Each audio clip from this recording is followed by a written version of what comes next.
Yo, what's going on, everyone? Welcome to a DFS strategy video for the 2025 Valspar Championship. My name is Eric, and I'm here with SweetSpotDFS to go over everything you're going to need to know on how to target the optimal lineup this week. Sorry, I'm a little bit behind. Had to make a couple updates. I was behind. I was at a doctor visit. So funny story, I should say.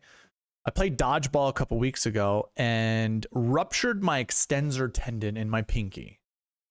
So I got fitted for a new little brace, and that just put everything behind. So the doctor appointment, that and the Monday finish for the Players Championship, that also put everything behind, because if you didn't already know, I have to wait till everything is updated or everything is completed before I can update my data. So, and that kind of goes with a lot of people in the industry, just how it goes. So, yeah, it's just been a weird few days of trying to get back to normal after the Players Championship. I hope you all did well at the Players Championship. I put in $100 and came out with 300. So I 3x'd my value. That was pretty sweet. I meant to include a screenshot of it on X, but I just, again, time just went by super fast. So anyways, apologies. I feel like I'm missing an update. When we get there, if I need to update anything, I will. For the time being, I want to remind you guys, this is a live video. So if you're watching this on replay, there are timestamps in the description if you want to skip ahead. I like to interact with my chat throughout each of these videos. And just a reminder for chat, I will try to answer questions at the end of every segment. So, after this intro, I'll definitely look at the chat, say hi, what's up to everybody. And then we'll get into the specific things that I like to cover, which is the course and tournament information, the pass optimal and GPP winning lineups. I do like to do a review of last week's tournament because I want to show you how well the SweetSpot process did last week, to give you confidence in using the SweetSpot process this week. And then, of course, I will jump into more the specific SweetSpot process by going over the bucket system as well as the Marquee Tee Times for the Valspar Championship. So that's what I'll cover in all of this. Quick reminders, giveaways. You can find details for giveaways in the description. Basically, I ask you to stick around. I have roll calls, and if you're here for the roll call, you can get entries to the giveaways there. Or if you follow the description in the YouTube comments, there are some people that got double comments because I left a very detailed description as to what to do to get an additional entry. So if you're paying attention to that stuff and you're coming back and you're leaving replies on the YouTube replay, that's the only way to do it. You can't do it here in the live chat. You got to do it on the or after it goes live. So those that are in the that are watching this live, I appreciate you all. Absolutely appreciate you all. But to entice the algorithm even more, I need interaction after it goes live for the video to be, shoved out to the masses, basically. So if you reward me, I reward you. I'll give you a couple more entries into the giveaway, and then everyone's a winner. One thing I keep forgetting to put out there is this giveaway. I'm giving away $1,000 worth of giveaways, 2 $100 cash giveaways. So if you're like, I don't want a membership to SweetSpot DFS. I'm already signed up to so many different sites. Well, guess what? You can win $100, and it's gonna be cash. So you can choose to spend it however you want. What you need to do is create an account on SweetSpotDFS.com. It's very simple, very easy. You just go to the site. There's a link for it in the description. Click on the link, create yourself an account. Super simple. I don't even require any credit card payment, nothing. I don't even include a credit card number. You sign up, all you gotta do is provide your first and last name, create a user account, and then a password. That's it. That's all you have to do. So if you want a chance to win $1,000 of giveaways, go sign up on SweetSpotDFS.com. But I'm not going to give away $1,000 if we don't reach 1,000 subscribers on this YouTube channel. So if you're also one of those that, I know a couple of you guys out there, I had the $100 monthly giveaway not too long ago where I said, hey, subscribe to the channel and you get your chance to win $100. Some people came in, subscribed, left their comments, and then unsubscribed after I gave out $100. So it's like, I get it. I understand. That's why, some people engage in that. But in order for this giveaway to happen, we have to hit 1,000 subscribers on this YouTube channel. So if you're one of those that's just coming in and just like, whatever, I don't care. Well, you're not helping the cause. We're trying to give away $1,000. Be a subscriber. Simple as that. If we get to 25 likes on this video, I'm going to give away 5 YouTube memberships. And if you want to know what is important with the YouTube membership, well, I go over some very specific pieces of information, and I'll cover that in the review for the Players Championship. That could have helped you win some money like it helped me. Again, I won $300 off of 100. So that has a lot to do with the 7K combo buckets that I did. So Dave Dean, I saw you're in the chat. I was able to entice you to become a YouTube member. I don't know if you saw, but Akshay Bhatia with Robert McIntyre worked out pretty well. I don't know how many lineups you created that way, but those were part of the 7K combo rules that I provided in the Wednesday live video. So in order to watch that live video, you have to be a white tier member. And guess what? If we reach 25 likes on the video, I give away 5 white tier memberships. So again, easy way of you guys helping out to get memberships out there, or you can pay the $4.99 a month. And to entice you even more, that $4.99 you can use as a discount when you sign up for a month subscription on SweetSpotDFS.com worth $20. My goal of this channel with the whole SweetSpot product is you don't have to spend more than $20 a month to use all of the tools that I provide. Whether it's the live videos, there will be a Discord channel somewhere in the future. I haven't figured out how, not so much how, but I haven't figured out the time I can dedicate to do that. A lot of people are here from Back Nine Bets, Byron Lindecue's Discord. If you can tell, I don't really engage in that all that much. I'm not really logged in all that much because I don't do that kind of stuff. But I will try. So yeah, there's all that. I'll throw this giveaway up just in case you want to know. It's not worth $100. I got to switch this whole giveaway. My bad. Let me just get it down. The $5 weekly giveaway is going to happen. But going forward, the monthly giveaways, if we reach the sub goal that you see all the way over to the left over there, I'll give away a monthly subscription to SweetSpotDFS.com, and you can use all the tools. I'll show you what a lot of those tools look like right now. So, a lot of websites have strokes gain stats. I have strokes gain stats for you by tournament and by round. We have who are the golfers that are in the field this week, and you can use all of these filters. So for 2025, if we just click on 2025, you're going to see what their strokes gain averages are for the whole year. And you can even go even further into that. We can go really specific. We can pick from last week. You can actually drill down into here and change it to a specific date. And actually a calendar can appear, and you can go ahead and select that, and you will see all the golfers that have played within the last month, the last 2 weeks, and then you can see how many rounds are provided. I personally don't care about sorting by rounds. I don't, because sometimes 12 rounds could be over 2 months, and I think that's ridiculous. I think that's really stupid. I also don't care for 24 rounds because, again, that could be 6 months ago for some golfers. Time frame matters to me because I'm a competitive golfer, and only time frame matters. Rounds of golf don't matter. I can't stand that. Data nerds all over the place use rounds of golf, and it's stupid. Just completely stupid. Time frame matters more than rounds of golf. You can't tell. That's like my soapbox. I do not like rounds, going back for the rounds. Anyways, there's more filtering you can do on here. I haven't added more filters to this yet, but I will. You can clear the filters. You can just select Justin Thomas, and down here you will see every event that Justin Thomas has played for whatever time frame you chose. So I just selected 2025. Now you can see 2025. So super awesome, super simple stuff. This is all on SweetSpotDFS.com. There's a link for it in the description. And then my bread and butter is going over pass optimal and GPP winning lineups.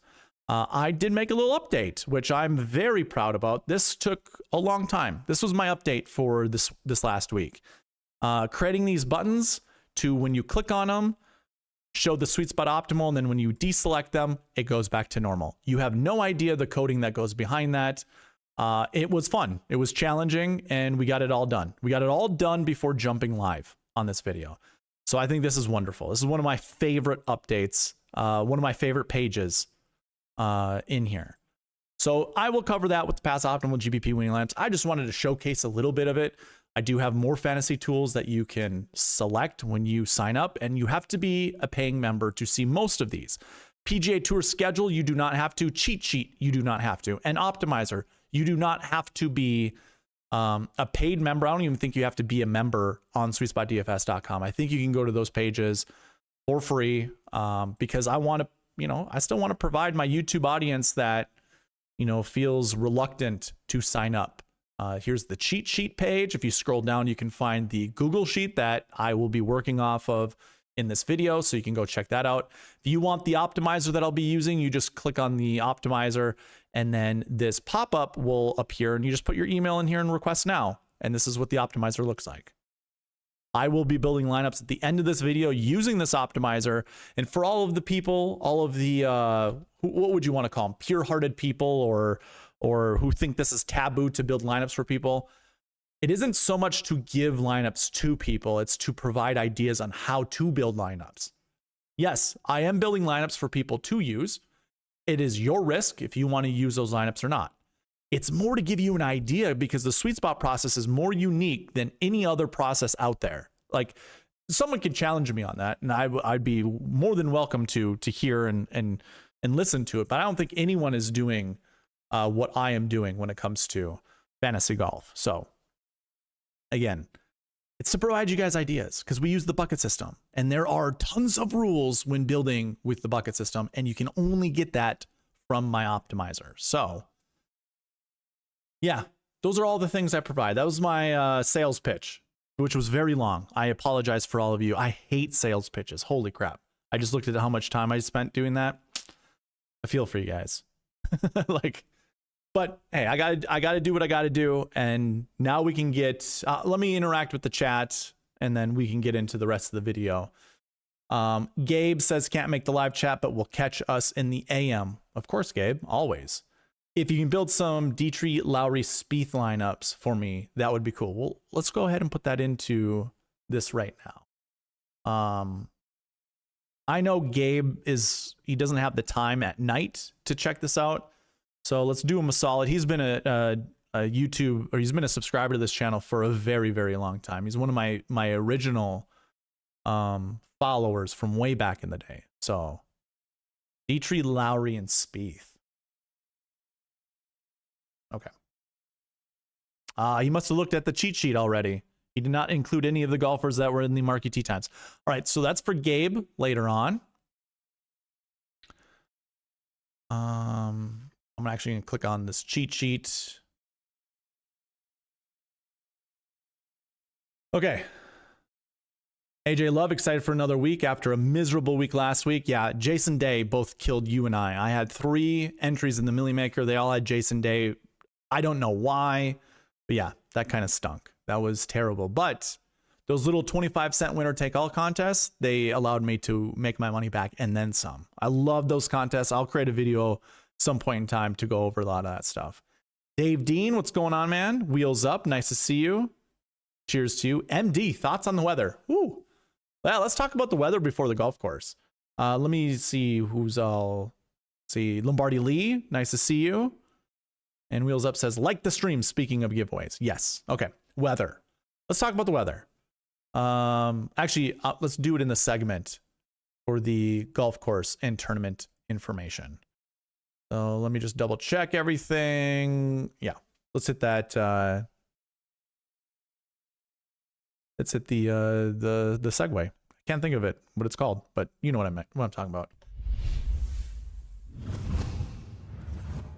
Now, I told you guys that for the golf course and tournament information segments, we're going to use the website. I did not get to it in time. Actually, I can show you what it looks like currently. this is what it looks like currently. It looks very ugly. We're trying to figure out a few things with the types of visuals and stuff like that, but we'll get there. It'll look sharp too, by the way. I'm excited for that. So for the time being, we got to go to the tournament fact sheets like I've done in the past. And we can go to the PGA Tour for the 2025 tournament fact sheets and go to the Valspar. Zoom in a little bit so you guys can see this. I like to use the tournament fact sheets because it provides you all the pieces or all the data points you want to use when researching for the golfers you want to play this week. We have obviously the tournament title name. That has changed over the years. I mean, it used to be the Tampa Bay Championship way back in 2012 or 2013. But what doesn't change is the Innisbrook Resort, Copperhead, Palm Harbor, Florida. And then the rest of this doesn't really change much. Par 71, 7,300 yards. Your architect is Larry Packard. You can certainly use him. I don't know how many golf courses the PGA Tour has played in the last 10 years. Really, more importantly, the last 4 years. But if you can find anything on that, by all means do so. And then this is the wonderful thing the tournament fact sheets provides us, overseed. Now, if you don't know what overseed means already, I cover it in every single video, but in case you're new, what overseed is and why a superintendent is going to say, hey, there's overseed on this golf course is because that's the dominant grass. So regardless of anyone telling you this is Bermuda or anything of the like, the overseed is POA on the greens, and it's overseeded with ryegrass all throughout the rest of the golf course. Now, in previous years, I have in my notes that this tournament is about the peak or the breaking moment where the Bermuda starts to break through. You don't know agronomy. In order for certain grasses to grow, they need optimal heat from the sun. And that usually, obviously, I shouldn't say usually, but obviously you all know this. This usually happens during the time of year. This is very early in the spring. If it was a little bit later, we probably have more breakout with the Bermuda grass. But by all means, if our superintendent is telling us that the overseed is still prevalent, that's why he posted that it is on this golf course. So that's what we go with. And if you go to the cheat sheet, you might be a little confused because what I have on there is, well, you're going to be confused because that was last week's event. But here's what I do have. It is Bermuda for your first stat. And for the second stat, I have POA. And this is the cheat sheet. I'll show you my sheet. My sheet has everything that's updated properly. So if I go to, here's my 2025 DK page, you're going to see it's POA. It's Bermuda and POA up here. So again, sorry. I had a lot of updating to do before getting onto the web or onto the stream, and therefore I didn't have it ready. But yeah, I have Bermuda and POA. You guys have Bermuda and POA on the cheat sheet. Why I use Bermuda is if I go back in previous years, I did kind of toy around with this in 2024. And what you're going to see here, like, look at all the Bermuda stats that are up here. Like, very few of these golfers have 0% or less than 7%.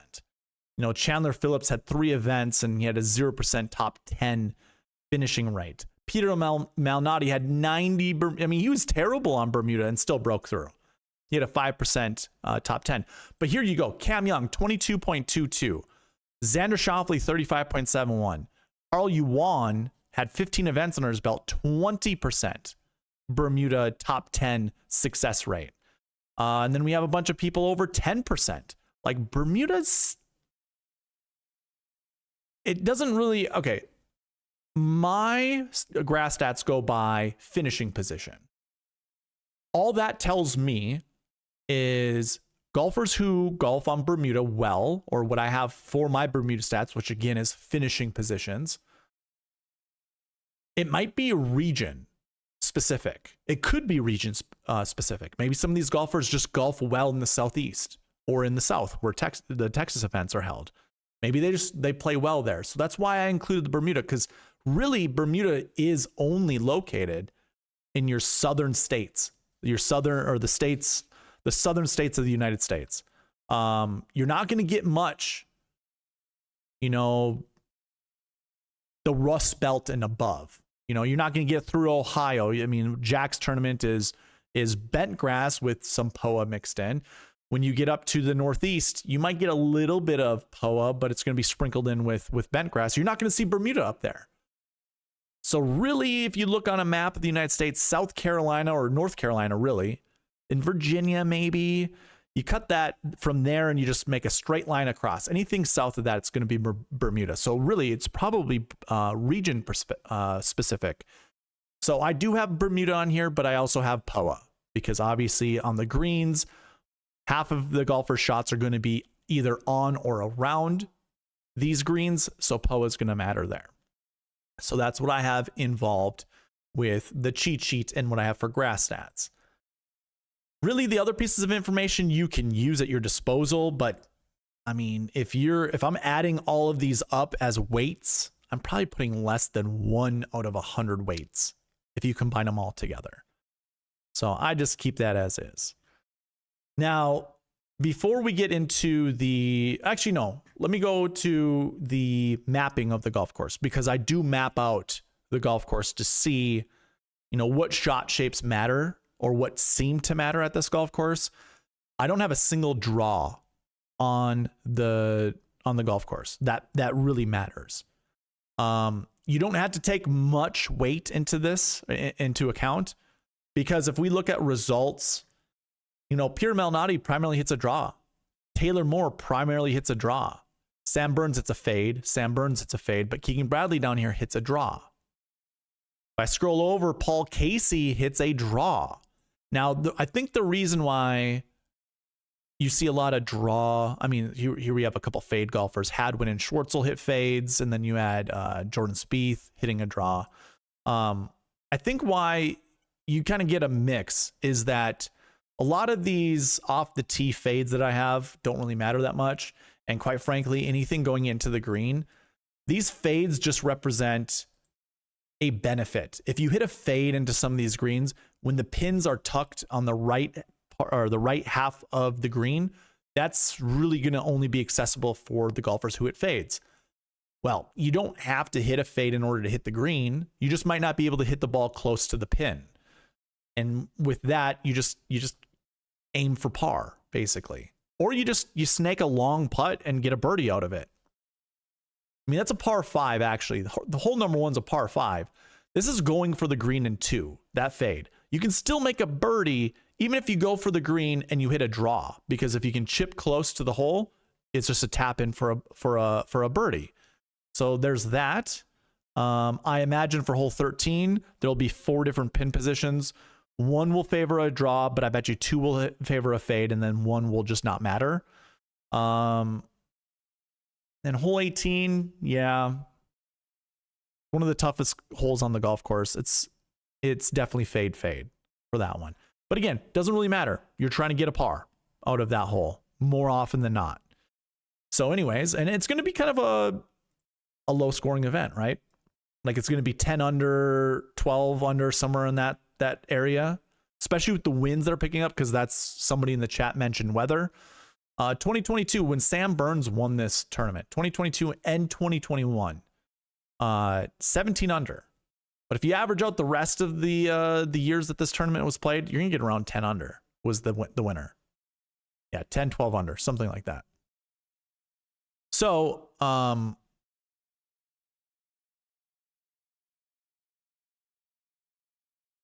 was I getting at? It's going to be hard. Yeah. Okay. So shot shape doesn't really matter that much. Really, you can use this however you want. I would just use like a tiebreaker for anything. Now, moving on to the weather. I don't have a website up to let you know, what the wind is going to do. But here is the consensus around the entire DFS community. The entire DFS community. You want to favor the PM, AM golfers. And again, I do provide this on the cheat sheet. If you go into here and you check out the tournament information, you can see the wave. The wave means they start PM to AM. So PM, AM, Thursday, okay, so you want to target these golfers. You want to target someone like Justin Thomas, who starts with PM on Thursday and goes to AM. Here's what I have to say about this, and this is going to be in an interaction with the chat. I'm going to tell you, because I said this in Byron's video right before this. I was watching him live. I had told Byron that you're going to get about an equal split of AM to PM golfers that are going to finish inside the top 10. You see this every single time that weather becomes a big issue or a big point of contention. So for those in the chat, if you have a tournament where you're like, well, no, actually in this tournament, you wanted the AM golfers or you wanted the PM golfers, let's investigate that. I'll show you that you're going to get, it's not going to be absolutely perfectly even, but I bet you in some of those tournaments, the opposite wave, a golfer from there won the event. Because like I was listening to Byron earlier and I'm like, I love that guy to death. Byron, if you're watching, I love you, man. You are a fantastic person. But this is where I feel like when we fall in love with certain narratives, that's how we lose our bets. And the narrative that's going to be happening throughout the entire industry, yet again and always, weather. Sometimes people get the weather right. Most of the time they get it wrong. So someone also posted in Byron's chat, and I'm using Byron because he's a friend of mine. I'd rather give him as much airtime as I possibly can because he promotes my product on his show on the Mail Media Network, which is insane, but I appreciate the hell out of that. Like you're trying to find winners, and in a way you want to be ahead of the game. You want to do things against the grain a lot of times. Someone in the chat had said, well, what happens if the weather is so bad that they delay it? That's a possibility. That's 1000% a possibility. That can happen. If they cut the greens too low and the greens are too fast, they have to stop play because then it's unplayable. The golf course will be unplayable if the wind picks up too much. I can't remember what tournament we just saw that at, but it happened this year. They had to delay because of wind because the greens were too fast. I think it was the API. I might be wrong, but I think it was the API. But it's like that can happen. That can happen. So even though you're trying to get ahead of the game and you want to be absolutely safe with your picks, you can't control weather. You know, you can't control weather. And even with the weather, you're still going to have golfers that are going to play out of their minds, that are going to be really good. And that you're going to want to either, this is a DFS show, so it's all about DraftKings fantasy, but we could also apply this to FanDuel or any other type of fantasy format. But even when it comes to betting also, you can't just go with all one wave. I mean, yeah, pick your favorites or pick the best values or whatever, but you can't just do it completely that way. So yeah, if there are any tournaments, I mean, like one that comes to mind is the one that Cam Smith won, where everyone had said you want to use the opposite wave of Cam Smith, and then they had a weather delay, and then Cam Smith's wave was the one that actually did well. Well, I've used that so many times in the past as an example of why it doesn't really matter to go wave heavy, because you had like Byron's like, well, even if it's 6-4, I'd rather go with the 6 golfers. Yeah, but what if one of the 4 what if one of the golfers of the 4 wins the tournament? Then all your outright bets just have no shot. You have no shot. And the same thing is going to apply with DFS. The easiest way to win a GPP is to have the winner in your lineup with 3 other golfers that finish inside the top 10. You find that more often than not. And when we review the Players Championship, you're going to see the same thing for the Millie Maker. It was not a great score, but obviously the guy won $1 million because nobody else could build a better lineup. But he had 4 golfers that were inside the top 10 and 2 golfers that were outside the top 10. I think. I know 1 was for sure. I think 2 were outside the top 10. So anyways, you need 4 inside the top 10. And yeah, you might have a better chance at getting it. You might get those 4 golfers with, you know, stacking a weather wave. But chances are, I'm all about narrowing your player pools for sure, because it's your easiest way to hit the optimal lineup. But when you narrow them too much, and especially if it's wave specific, you understand that there are good golfers in the other wave, and there are good golfers in the wave you're choosing, but then there are also bad golfers in the wave you're choosing. And if you're making concessions to say, well, I would rather have all 6 golfers from this wave, well, they all could be too high priced where you can't put them all in your lineup. And you actually have to use some of the other golfers in the other wave. It might work out that way. You can't be that narrow-minded when it comes to building lineups.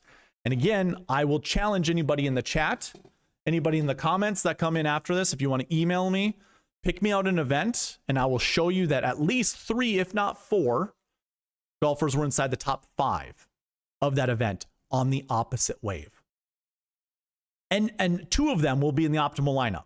Because if you want to use that Players Championship, I already know I just know by heart 2 of those golfers from the opposite wave were in the optimal lineup. I just know by heart because it's something I always use as an example. So that's my little soapbox for the weather wave. If you truly want to be a contrarian, then you just fade what everyone else is saying. Just fade it. It's hogwash anyways. I do not care. I care more about weather because weather does affect golf balls than I do ownership. Ownership doesn't affect performance of golfers. Like here's another soapbox thing. I'm just going all over. It's the Valspar. Who cares, right? We can be venomous like snakes right now. You didn't know that reference. It's the Copperhead golf course. It's the snake pit is here. So I'm using, you know, we're using that to our advantage. I try to pick winners. I don't try to pick golfers who other people aren't choosing. That to me is a loser's mentality.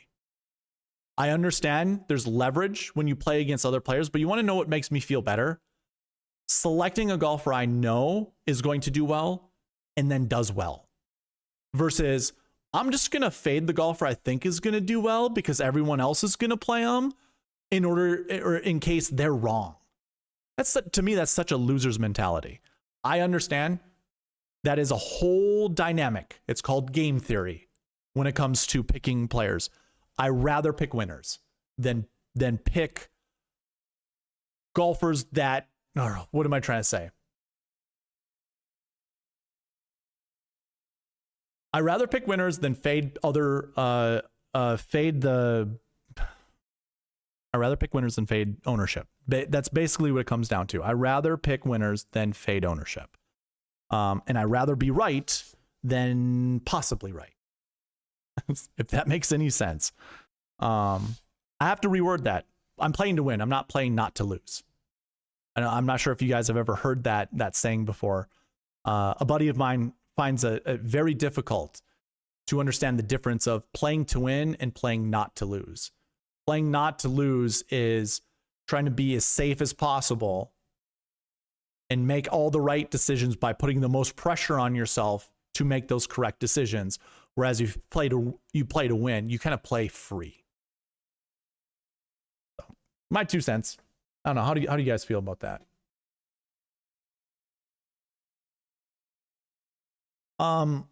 Moving on. So we talked about the golf course. Your tournament information, I will acknowledge the chat after. But talking about the tournament, I couldn't believe that there were 156 golfers. 156 golfers in the field. I for sure thought this was going to be a 144-man field. Last year it was 156, and I think they had to suspend it due to darkness. I don't think we're quite in the range where we can have 156 golfers, but the PGA Tour is gonna try to do it. So there's another good reason why weather might not matter. Who knows if they're gonna get all the golf in? I just don't know. But yeah, there are 156 golfers in the field. Top 65 in ties, like a normal PGA Tour event, and your strength of field is 429. Comparing that to other years, in 2024, it was 339. In 2023, it was 200. In 2022, it was 380. Do I have it in 2021? I do not. Okay. So this year is by far the strongest strength of field. I should say by far, by at least 40 points. It's the strongest strength of field. So this will be interesting. I think normally when we see a strength of field about this strong in the 400s, I think this is where your 8 and 9K range shines. If it's higher, like if it's like in the 6 to 800s, like it was for the Players Championship, your 10K golfers shine more so. If we were in the 200s, oof, like that's probably me telling you, like, I'm not sure I want to select a 10K golfer unless it's like a really good golf course for that 10K golfer. That's where you're going to see a lot of your 7K golfers finishing inside the top 10, and some of your 10Ks and 9Ks finishing outside the top 10, still in the GPP winning lineup, because nobody knows how to make lineups when that happens. So yeah, I think this is a good week just looking at strength of field to just build the 10-9-8, 7-7-6 approach. And just going that route. There's some good golfers in the 10K range. That's all I have for you for the golf course and tournament information. Let me check out what the chat said. Daryl, I saw you email me and it distracted me. I shouldn't have looked at my phone, but my phone was buzzing. I didn't read your email. I just saw you emailed and said t-shirt time. It's like, I think I sent you a t-shirt, didn't I? Watch your Valspar video from last year and you said you don't care about weather and it's truly only affected 2 tournaments. Oh, it has only affected 2 tournaments. Yes. So we talked about weather last week too, or last year as well. So play all AM, says AJ. Is that what happened last year, 2024? I have no idea what the weather wave was supposed to be like. But here, this is what I'm talking about. If weather mattered last year, okay, we have a ton of PMs, but you still have 3 AMs. 2 optimal lineup golfers. Like I said, I literally said that. You're going to find 2 optimal lineup golfers from the other wave. Always. But yeah, PMs, don't get me wrong. Look at all the PMs. You definitely will have more advantage if you did a weather wave last year. Here, let me count this really quick. We have 1, 2, 3, 4, 5, 6, 7, 8, 9, 10, 11, 12, 13, 14, 15. 15 out of 25.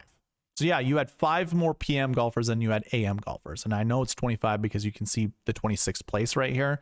That means there's 25 golfers that were 17th place or better. So 15 PM guys and 10 AM guys. Cam Young, $9,600. So going from the other wave in a high price golfer, that might be your way, especially when building DFS lineups. So for all those that are like, oh, I don't want to play Justin, or who is it? Is it, yeah, Justin Tom. Is it Justin Thomas in the bad wave? Is he at the AM PM wave? No, he's PM AM. Oh yeah, he's the one in the bad wave. The AM PM wave is the one that you want to go for, right? I think that's the consensus around the entire industry. Hey, perfect time to get on Justin Thomas then. Is it PM AM? I don't remember. What is the consensus? I forget. Again, I don't care. That was my soapbox. I came in saying I don't care. I really don't care. Anyways, I just gave you an example. Valspar was from last year. So what's going on, Mr. Goodnight? I barely broke even, but lost money last week. I barely broke even, but lost money. How'd that work out? Those 2 comments contradict each other. Smash the like button. Yeah, we're at 10 likes already. Okay, you want to target the AM PM wave, not the PM AM wave. So yeah, JT. I'm gonna hammer JT. Like I'm probably gonna play JT in 30-some% of my lineups, just almost because I'm so sick. One, anybody watch Grant Horvat's YouTube channel? He plays with PGA Tour players, and JT was a bit rusty, but just talking his game and when he knew his game was, was good, he was able to call his shots. Let's put it that way. And his short game was magnificent. Magnificent. So, yeah, I don't mind going to JT. These are some of those times where I think I probably angry fade because of the consensus that's going around, because I think it's somewhat hogwash. I mean, there is some truth behind it, don't get me wrong, but it's also probably too serious. People are taking it a bit too serious. So, yeah, I wouldn't mind playing him. Shane Lowry, also someone who plays well in the wind. Who cares? Will Zalatoris, if you are really good at ball striking, wind doesn't really affect your game. But what we saw from Will was he makes bad decisions. So if you watch him at the Players Championship, he made some stupid decisions that ultimately ruined his chances of, I mean, they tanked his performance. Okay. That's all I have.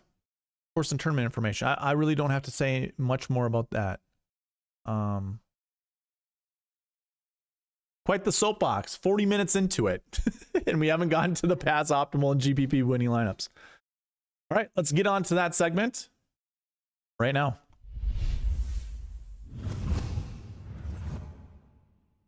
All right. One of my favorite segments, one of everyone's favorite segments, is the pass optimal and GPP winning lineups. I did make a little update to the tool. I showcased that in the intro for the pass optimal and GPP winning lineups. But we're going to start here with the historic salary builds.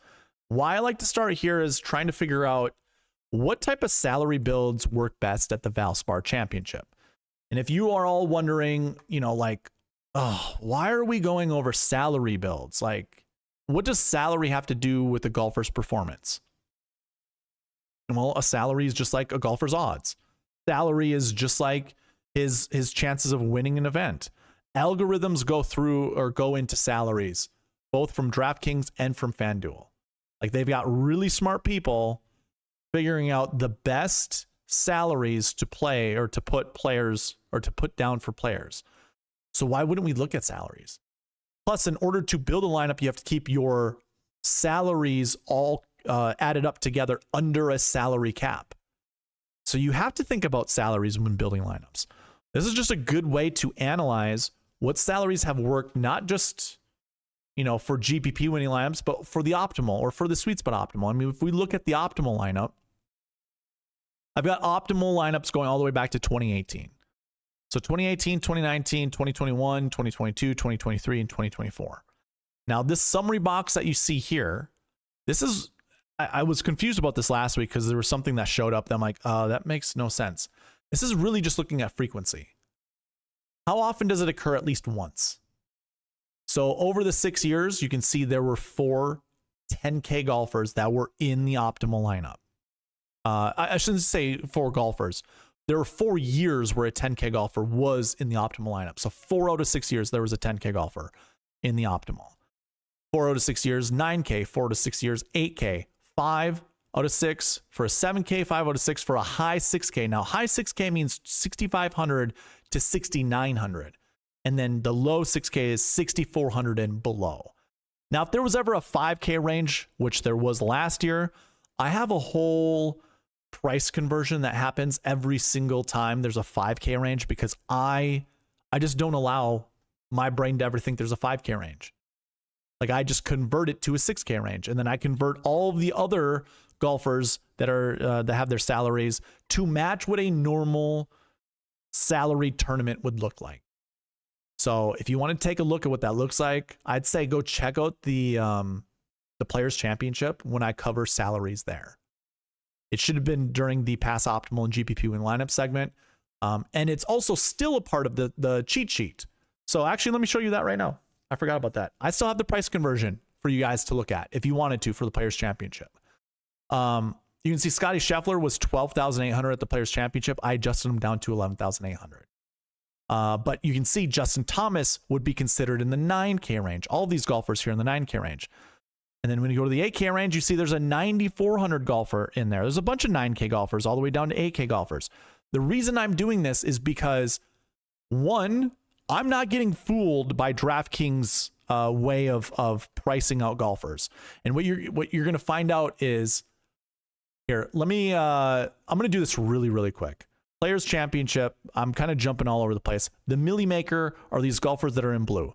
11-5 Rory, 8-6 Straka, 8-7 Zalatoris, 7-9 Corey Connors, and then go 61-68. We go to the conversion. You had Rory up here in the 10K range. Then we actually had two true 8K golfers in Zalatoris and Straka. And then you had a $7,900 Corey Connors. It really didn't matter if it was like Robert McIntyre, because he did play well, and I think he was in the sweet spot optimal. But so here you go. You go 10, 8, 8, 7. Then we go down to 6,800. And who do we see there? We see Lucas Glover. He was $6,800. And then we go down to Tom Hoagie, who was $6,100. That would convert to a $6,900 golfer. So technically last week you had a 10, 8, 8, 7, 7, 6. Now it kind of already is that way because it's 10, 8, 8, 7, 7, 6, or 7, 6, 6. Lucas Glover is really the only one that looks different.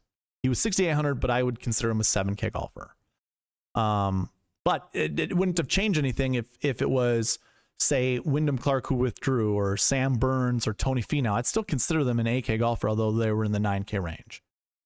So anyways, I mention all that because I want you all to know, yeah, we have a 5K range down here, but you can see that salary build is 10, 9, 6, 6, 6, 6. So if you want to truly look at what the optimal lineup in 2024 was for the Valspar, you'd come to the other tool that I have called the Pass Optimal and GPP Winning Lineups. And then you just type into here. We go into the Valspar. We want to look at 2024, and we want to look at the optimal lineup. So now when we look at this, you can see Xander at 11-2, Cam at 96, and it goes 6, 5, 5, 5 because they would all be 6K golfers. Actually, I bet you anything Mackenzie Hughes is technically a 7K golfer, and I need to go back and clean that up. But I bet you I think the same is going to apply for Cam Young being a 9K golfer. So anyways, they might be off just slightly for those. And it was only last year that DraftKings did that for whatever god-awful reason, where they put 5K range or 5K golfers in there. But either way, I account for it. I do account for it. So technically that should be a 7. But you can see the salary build. So you can see all of them here. You can also look at the summary up here. The most common one is a 9, 9, 8, 7, 7, 6, but that's for an optimal lineup. And you can see a lot of optimal lineups leave a lot of money on the table. I never encourage that, because leaving a lot of money on the table means you have to figure out, it just opens up the door to way more combinations of lineups that can be built. The salary cap actually reduces the amount of lineups you can build the closer you build lineups to that salary cap. And all that does is it makes it a little easier to build lineups. Now, if I wanted to sell you on that, we just take a look at the GPP winners. Look at all of the GPP winners. If I sort this from year top down, they all used $50,000 of the salary.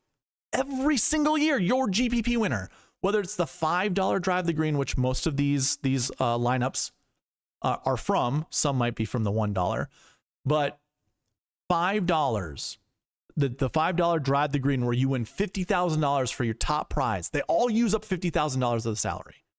I don't think you should do anything different. And if you want to see, again, the summary of a lot of these lineups, what it looks like, I mean, 10, 8, 8, 7, 7, 6. Now, last year, that, could include the 5K range. And again, if you wanted to take a look at that, we just go to GPP winning lineups instead of optimal lineups. And we take a look, and we did have one 5K golfer, and that was Peter Malnati, who won the event. But it was 10, 9, 8, 8, 6, 5, but 6, 6 is what I would call that. And Lee Hodges, there's probably, he might be a 7K golfer if I go and redo the adjustments. Same too with Mav McNeely. So really that would be a 10, 9, 8, 7, 7, 6. That's how that would look like. I'd have to go look at my previous video to see if that's how I converted them. But honestly, this is actually here. Let's do it this way. We want to look at 2024. I can do this pretty quickly. So if you didn't know this already with DraftKings, I'll zoom in just a little bit more so you guys can see it. If we go by salaries, you have 5 golfers that are typically 10K and above. Here we had 4, so we can go with 4. But then the 9K range is anywhere between 6 to 8. So let's do 8. So this was your 10K range. This would be your 8K range. Or your 9K range, I mean. So that's your 9K golfers. Actually, let's make it 7. We'll count to 7. These are 7 golfers right here from Keith Mitchell up. So that's your 9K range. Your 8K range is always 10. If you didn't know that, you'll always have around 10K or 10 8K golfers in your salary pool. And that's pretty darn close. Patrick Rogers was $8,000. So from Taylor Moore down, we want to pick about 40 golfers to be in the 7K range. And that goes to Grayson Sigg right here, which is $6,300. Now we can either go up to 64, which I would probably recommend doing. That's 37 golfers. Or we could go down to Gary Woodland, and that's 42. Actually, let's do that, 42. So $6,300 is your cutoff point. So 63 and up would be your 7K golfers. 62, we want about 46K golfers, and that's probably where you get down to 50 right here. So Peter Malnati would be in a high 6K range. And then just to double check, this is 41 golfers that I just highlighted, and scrolling down, that's 48. And that's perfectly fine. That's about pretty darn close. So yeah, there were technically no low 6K golfers. Oh, that's a lie. Phillips and Yuan actually would be low 6K golfers. Peter Malnati would be like a high 6K golfer. So he's 5,600. In a normal event, that would probably be like 6,500. So he'd be on the low end of the high 6K range. So yeah, that's how easy it is. Then that's something I'll have to do for a lot of these events, because I don't think that's how I did anything in between. Like the 6K range or the 5K range, that was easy. I don't have a single quote unquote 5K range that I consider as a 5K range. I do show you what the minimum salary was for each of those lineups, but yeah, I'm not going to mess with the 5K range. It's so stupid. I don't even think DraftKings is going to continue to do that, because they have it so good when it comes to sorry, Wheels Up. He's like, how does this 5K range topic rant help us this week? It isn't so much of a rant as it is just to let you know that if you look at previous years for the Valspar, so 5,600, my apologies, by the way. It's really just kind of talking through what some of these salary builds are.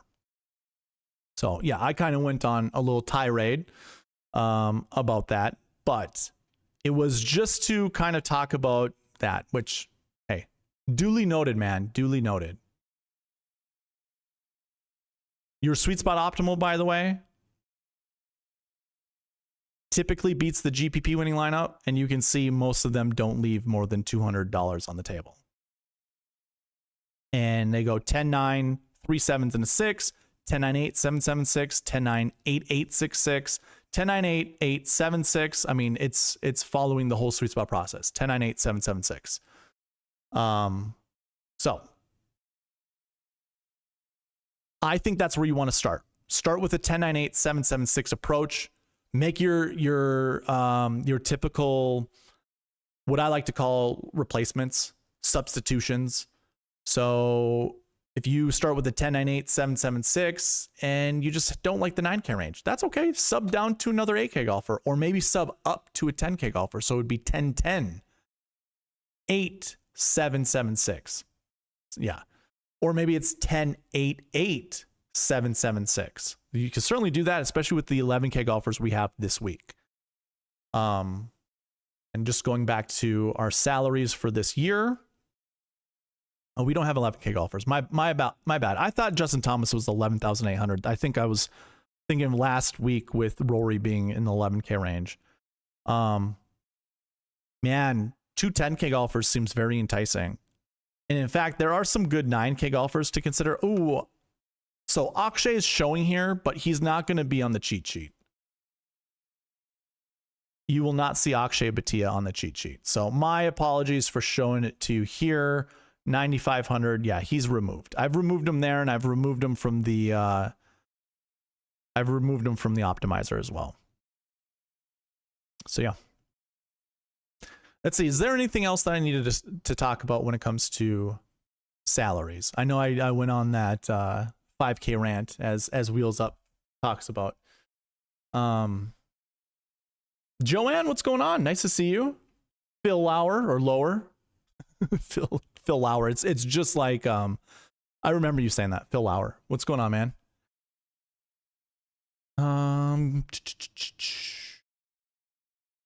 A Masters preview. Yeah, because you fully expect a 5K. Yeah, there'll be a 5K range for the Masters. My week sucked because I went Scotty over Rory and Day withdrew. Yeah, I had a lot of Scotty Ludwig lineups in a lot of my favorite contests, and that didn't do so well. But I at least hedged myself and did pretty well. They're all volatile. It's golf. Valspar has always been super volatile. Yeah, I think this week, when it comes to building lineups, I'm probably going to focus a lot like I did last week. You know what? I'm not even going to get into it. Let's just do a review of the Players Championship. And then I'll talk about it. I don't even have a transition for it. That was the word I was looking for. So we're going to go to the Players. And transition. There we go. You didn't see a transition, but there was one. Let's talk about the Players Championship. So, one, the buckets did very well. So as you can see on the screen, this is the summary page. This looks at all the buckets. I have projections every single week that I follow. So for this very first bucket, what it would look like is you got a minimum projection right here. That's 1.9. We round that down to 1. We always round down with the minimums. We always round up with the maximums. 3.17 turns into 4. So this projection is 1 to 4. Well, in order for this bucket to be successful, we need to find how many golfers finished inside the top 10. And if that number somehow fits inside the minimum or the maximum, it's automatically a success. Now, if it doesn't fit that number, or if this number is outside or below, or outside on either side, I should say, above or below, then we look at the optimal lineup. And so for this very first bucket, last year ones, we see 2 inside the top 10. That fits inside the 1 to 4 projection. There was also 1 in the optimal lineup. So again, that fits in the 1 to 4 projection. That applies for every other bucket except for one. Course history 3s, where I had 2 to 5 as the projection. Only 1 finished inside the top 10. 0 were in the optimal lineup, but I was able to create a lineup called the SweetSpot Optimal that had 2 golfers in that in that bucket. And typically the SweetSpot Optimal does beat the GPP winning lineup, but you guys don't know that right now. We'll get to it, but the last piece is also to look at the Marquee Tee Times, which I admit I have not reviewed yet. So I have no idea if this actually worked out or not. And it doesn't look like it did, because the little black tick marks indicate that it's an optimal lineup. So every 3 golfers is a group. These are the golfers that started Thursday, Friday together. And the rule when it comes to the Marquee Tee Times is you want to, actually, you know what? Danny Walker, who was in Spieth and Wyndham Clark's group, if you didn't know, that was Jason Day's original group. Danny Walker finished inside the top 10. And if he was priced with DraftKings, I bet you he would have been the optimal lineup. Because if I go to 2025, I thought Danny Walker played. Didn't he finish 6th? I don't have him there, but I bet you I have him here. Yeah, Danny Walker, 6th place, right here. I don't have him on any of my sheets because he didn't have a DraftKings salary, but he finished 9 under. I guarantee you he was in the optimal lineup, or he was really close to being in the optimal lineup. So I guess now that I look at that, I'm glad I remembered that was Jay Day's group, and that's where Danny Walker ended up playing. Technically, you would have had 2 golfers from the Marquee Tee Times in the optimal lineup. Well, I don't know if Danny Walker had enough DraftKings points, but let's pretend he did. Let's pretend he did. You would have had 2 golfers from the Marquee Tee Times in the optimal lineup, which would have worked out. But obviously, we're trying to build lineups based off of this, so it didn't. I'm going to take it all back. It didn't. What you will see, though, 2 golfers in the GPP winning lineup. That's Will Zalatoris, Rory McIlroy. They weren't playing together. In fact, Sepp Straka was also in that same line, or in this GPP winning lineup, and he was not paired up with Will Zalatoris or Rory McIlroy. Now, Sepp is just outside the Marquee Tee Times, so it's not really worth mentioning. Will Zalatoris was in a Marquee Tee Time with Sahith Theegala and Matt Fitzpatrick. This little green salary indicates that he was a part of the Sweet Spot Optimal. So too was Colin Morikawa, and so too was Rory McIlroy. So there was three golfers from the Sweet Spot Optimal in the Marquee Tee Times not playing together. There were two golfers in the Millie Maker lineup that weren't paired together. So the only last piece to look at is whether or not the Millie Maker beat the Sweet Spot Optimal or vice versa. Millie Maker scored 564.5 points. It used up 49,600 of the salary. The Sweet Spot Optimal scored 592.5, and this is following every single rule of the Sweet Spot process. Every single one. Every single rule of the Sweet Spot process. It outscored the Millie Maker by 30 points. 49,900 was the salary it used. And yeah, that was, if you follow the Sweet Spot process, you could have won $1 million if you were on the right golfers, obviously. And you would have had to have been on Rory, Colin Morikawa, Will Zalatoris, JJ Spawn, Lucas Glover, and Bud Cauley. That was a part of the optimizer. And I had the optimizer converted to the adjusted salaries. So really, you know, you had Rory, that was 11,000, and then you also had Colin Morikawa, that was 10,000. So it's two 10K golfers. Then you had Zalatoris, who was an 8K golfer, and you had two 7K golfers, technically, when it comes to the Sweet Spot process, JJ Spawn and Lucas Glover, and then you had one 6K golfer. So that followed the Sweet Spot process 100%. You could have taken down the GPP. I did not, but again, I made $300 out of a $100 investment. And that's basically because I won 6 contests that gave me $50 each. So actually I won 5 contests, and then in the Drive the Green, I was like inside the top 200, and that gave me $50 there. So yeah, it was awesome. It was good. I'm glad to have made my money back plus some, because like Byron, I'd been losing. I had one good week. I don't remember, Genesis maybe.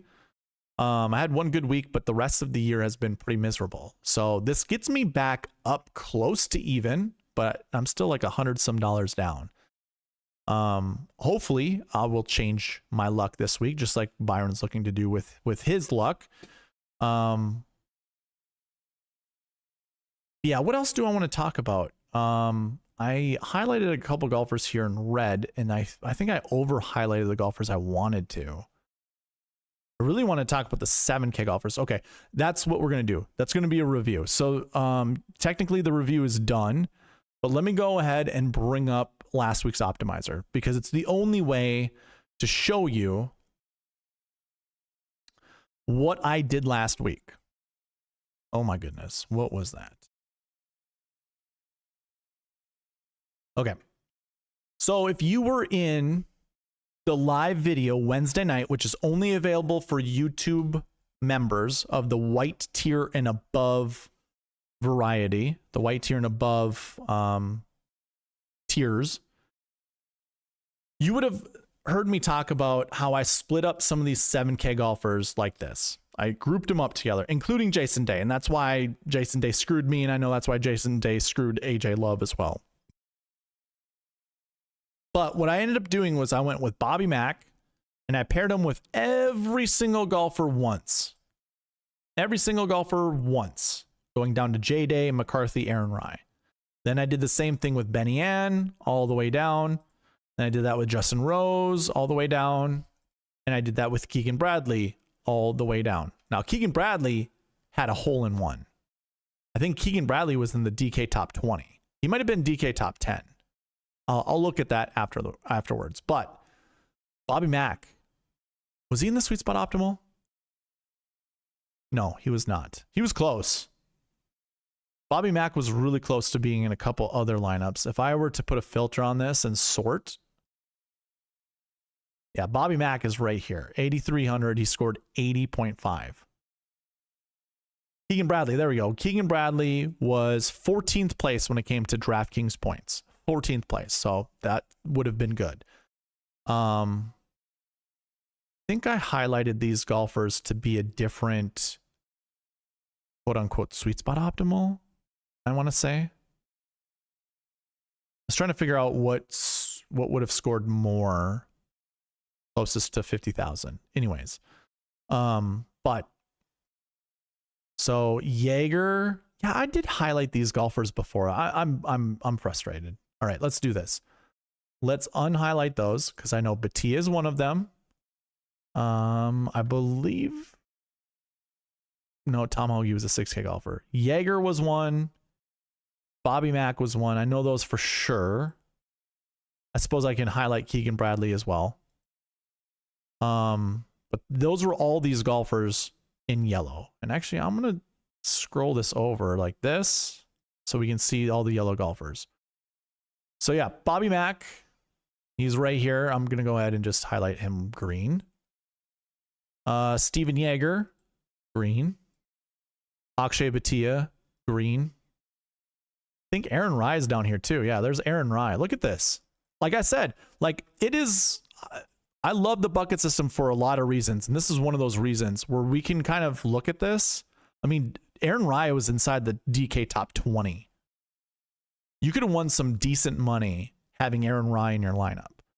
So here were the rules last week. I said 0 to 1 out of this group, 0 to 1 out of this group, 0 to 1 out of this group, and 2 out of 3 out of each of those groups. I kind of did that last week or the previous week as well. So it didn't matter how you did it. So if I went Bobby Mack and Akshay Bhatia, then I didn't add anybody here, but I could. I could if the optimizer did. But I was looking out to make sure that it didn't select any of these other guys if it did select one of these 3 guys. Because again, I didn't want to play more than 3 from this entire range of golfers. It doesn't matter how I've broken it up. Out of the 14 golfers, I think that's 14. Maybe that's wrong. Yeah, out of the 14 golfers that are highlighted there, I didn't want to play more than 3. And I certainly didn't want to play 3 from the same group. So it was either, you know, 1 or 2 out of this group, 1 or 2 out of this group, 1 or 2 out of this group if I was going to do 3. I mean, it would be 1, 1, 1, or 2, and then 1 here, and then 0 here, or 2 from here, 1 from here, so on and so forth. But I'm pretty sure I said 0 to 1, 0 to 1, 0 to 1, and then 2 out of 3. I didn't care what group you chose from. And again, you only can get that Wednesday nights because it takes time to research all this stuff. And I don't have all the time in the world to give that to you this week. So if you were in the Wednesday night live stream, you saw me work at it. I'm like, okay, let's look at some of these 7K common buckets. And I laid it out. I was completely transparent with you. I said, this is what I typically do. So I pick golfers from here, I pick golfers from here, and I pick golfers from here. This is what we've kind of seen in common over the last few years. So let's see what golfers kind of match those profiles this week. And sure enough, like I grouped them up. Anybody from the Wednesday live video that's in chat, can you confirm that this is what I covered? Just so the people that are watching who might not think that, or might think I'm full of shit, that we can prove them wrong.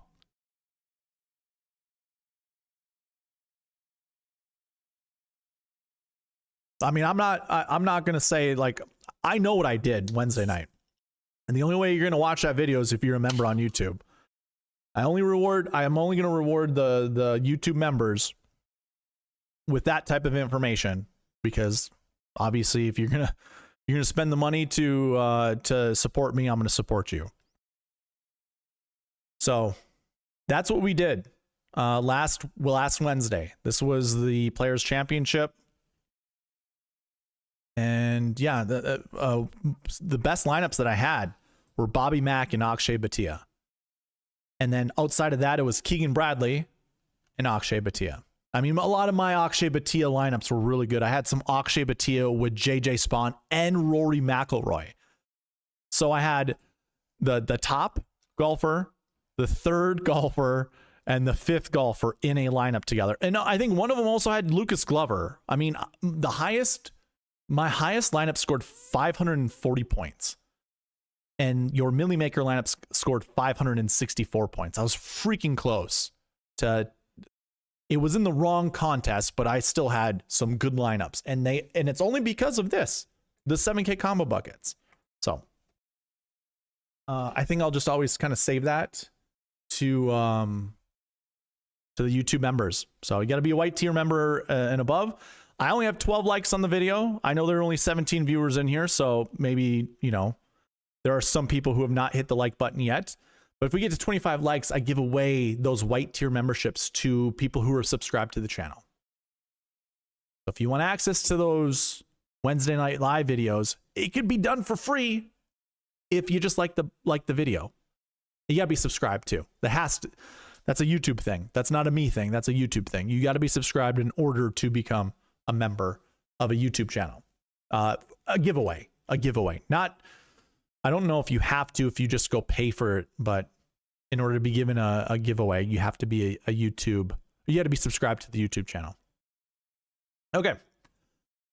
Well, now that we reviewed the players and like a lot of the things we were on worked, the SweetSpot Optimal crushed the Millie Maker lineup. Let's go ahead and get into the bucket system for the Valspar Championship.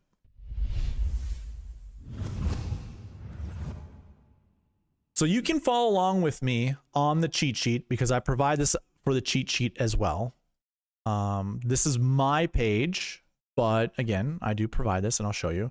So this is mine. If I go to the cheat sheet and I go down to the bucket system, you can see it's there for you as well. So if you want to follow along, you certainly can. Here is the cheat sheet bucket system. You just got to put a filter on that, just like I put a filter on mine. So what that looks like is like this. And what I like to do just for these videos, actually, no, if you truly want to know what the anchor buckets look like, and what an anchor bucket is you want to play at least one golfer from those buckets, you do something like this: greater than or equal to 1 for your minimum projection. Go to your minimum projection, greater than or equal to 1. Now there is a caveat to this. These are not your anchor buckets. You don't want to play one from each of these buckets, because if you look at this bucket right here, and I'll zoom in, you see how this says 1.15 to 1.92? Well, we always want a 2-point buffer, 2-point buffer between the max and the min. Always want a 2-point buffer. And the first direction you want to go is to go less than. So for the minimum, this is 1. If we can get to 0, which obviously you can do, then this becomes a 0 to 2 bucket. But if it was the opposite way around, where it was like 0.1 to 0.2, it would then move up, because there's no further place to go down from 0. 0 is the lowest number you can get to. So no matter what, the lowest projection in a bucket is going to be 0 to 2, unless there's one golfer in that bucket, and then it's 0 to 1 for obvious reasons. But the lowest projection is 0 to 2. For this one's going to be a 0 to 2 bucket. You can make this a 0 to 3. It's pretty darn close to being a 0 to 3, and I think that's what I have on the optimizer. But you can see a few of these are going to be 0 to 2s or 0 to 3s, however you feel comfortable doing it. So the other way to put a projection on this, or to actually weed those out, is to go into the max projection filter. We're going to go, where is it? Filter by condition. And then we go greater than or equal to 2. And now you have your true anchor buckets. And this one's the only questionable one. I'd make this a 0 to 3 bucket. So let's go back in here and go greater than or equal to 2.05. Very specific, but we're cutting out that bucket. I don't trust it. I almost don't trust this one, but I like it. So we're going to keep it. So these are kind of truly your anchor buckets. Now, I'm not going to go through all of these, because the next filtering I want to do is get rid of these high numbers that you see right here under the bucket totals. Again, this is for the video only purpose. This is what your anchor buckets would look like. So if you want to truly look at anchor buckets from the cheat sheet, just put those filters on and then you're good to go. But I'm going to go ahead and clear everything out and select everything under 30. So it's 4 buckets. And there you go. You get last year ones, last week ones, recent form 2s, and strokes gained 1 golfers. So you just go back to the dream sheet, put a filter on that, and the first one to look at are last year ones. These are golfers who finished inside the top 20 last year. And our projection is 1 to 3. We want 1 to 3 golfers from here. Well, it's kind of easy. There's some good golfers. You have Xander at 10.5, then Lucas Glover at 8.8, Taylor Moore 8.6, Cam Young at 8,000, Ben Griffin, who's on like event number 11 or 12 in a row, by the way, in a row. He's in the field. Can you actually? Yeah, you can. You can. Never mind. I was like, can you have that many? Yes, you can. Keith Mitchell, Thomas Dietrich, Seabez. So there's some names here. Not a lot of high-priced golfers, which doesn't really give us all of the comfort in the world that we want to select one golfer or really more than one golfer. If I'm being honest with you, I don't know how comfortable I feel selecting more than one golfer because I don't really like anybody from this group. Like Thomas Dietrich is one of the best values. The optimizer is going to select Thomas Dietrich quite a bit when building lineups. But yeah, Xander's number 1. We like Xander. I like Xander, even if he's rusty. I think a golf course that's low scoring like this one, I think he's going to be fine. That's my consensus, is he's going to be fine. And I really don't care. Not in a negative way. I kind of like all of these golfers to put in my lineups. So I don't care which one it is. I'll just let the optimizer do it. I'm not personally anchoring around any of these golfers. Just putting that out there for you guys. The next bucket to look at, last week ones.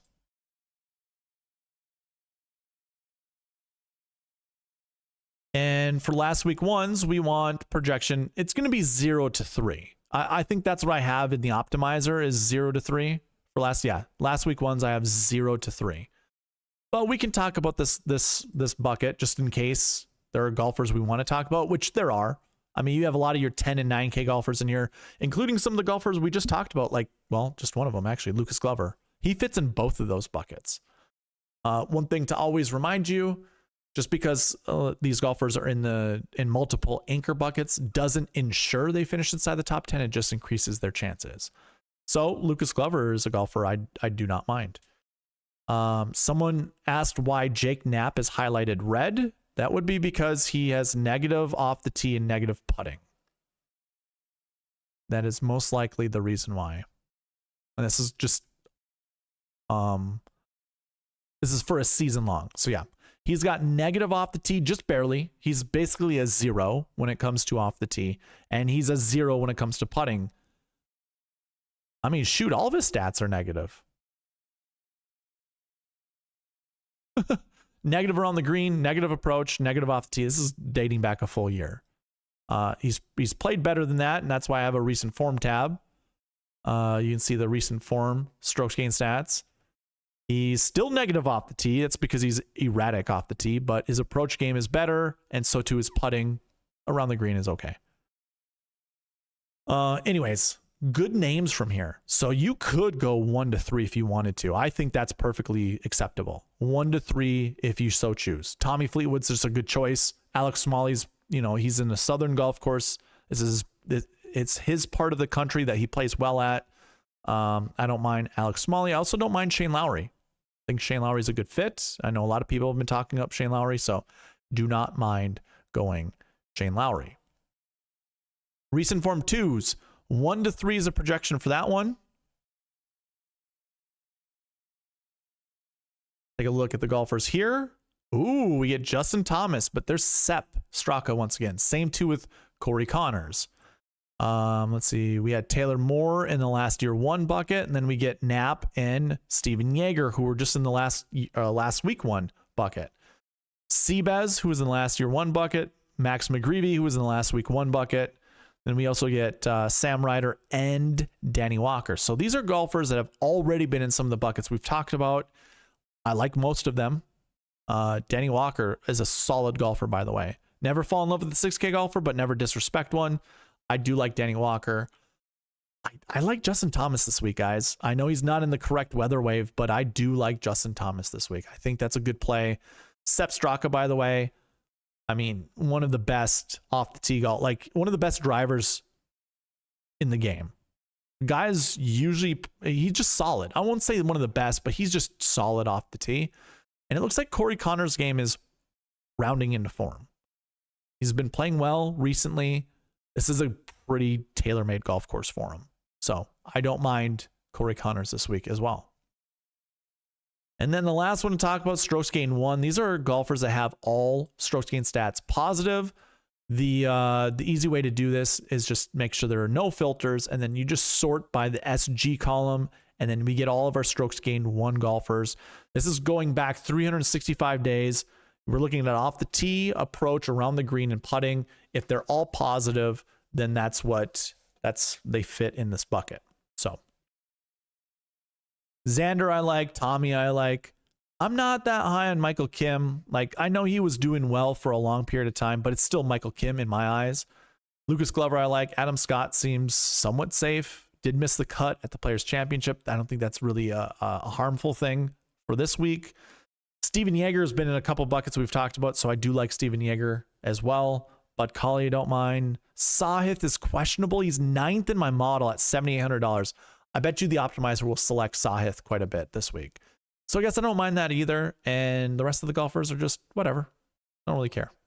So that would be the end of the anchor buckets and the end of the bucket system. I see there are some chats, some people in the chat. Let's take a look at what they said. Okay, so you're 100% right. You always say these 7K golfers. Definitely following the 7K tomorrow. What's up? I'm here for the buckets, says Ryan. That's how I made money. I had like JJ Spawn in one lineup. AJ, you did talk about JJ, and I kind of just brushed him off because it's JJ Spawn. I'm not a huge JJ Spawn fan. John Cena transition. You can't see me. Man, you guys, a ton of chats coming in. That's awesome. Phil Lauer goes Thigala or Keith Mitchell. I think I'd rather go Keith Mitchell. Like, I like Thigala's upside more, but Mitchell's, I know this is weird to say, but Mitchell just seems more safe. Nathan Johnson says, I can confirm. We were talking about the 7K combo buckets. Phil says, I was here. What do you mean by buckets? Phil, you know what I mean. You know what I mean by buckets, right? I go over the bucket system every single week. Every single week. Name 5 players you don't like, Eric. 5 players that I don't like. Cam Young, Jason Day.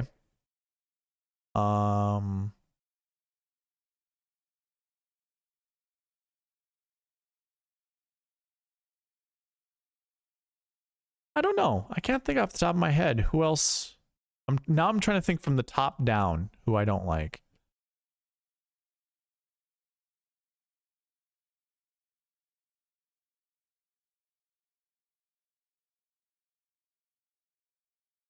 I don't know. I'd have to think more about it.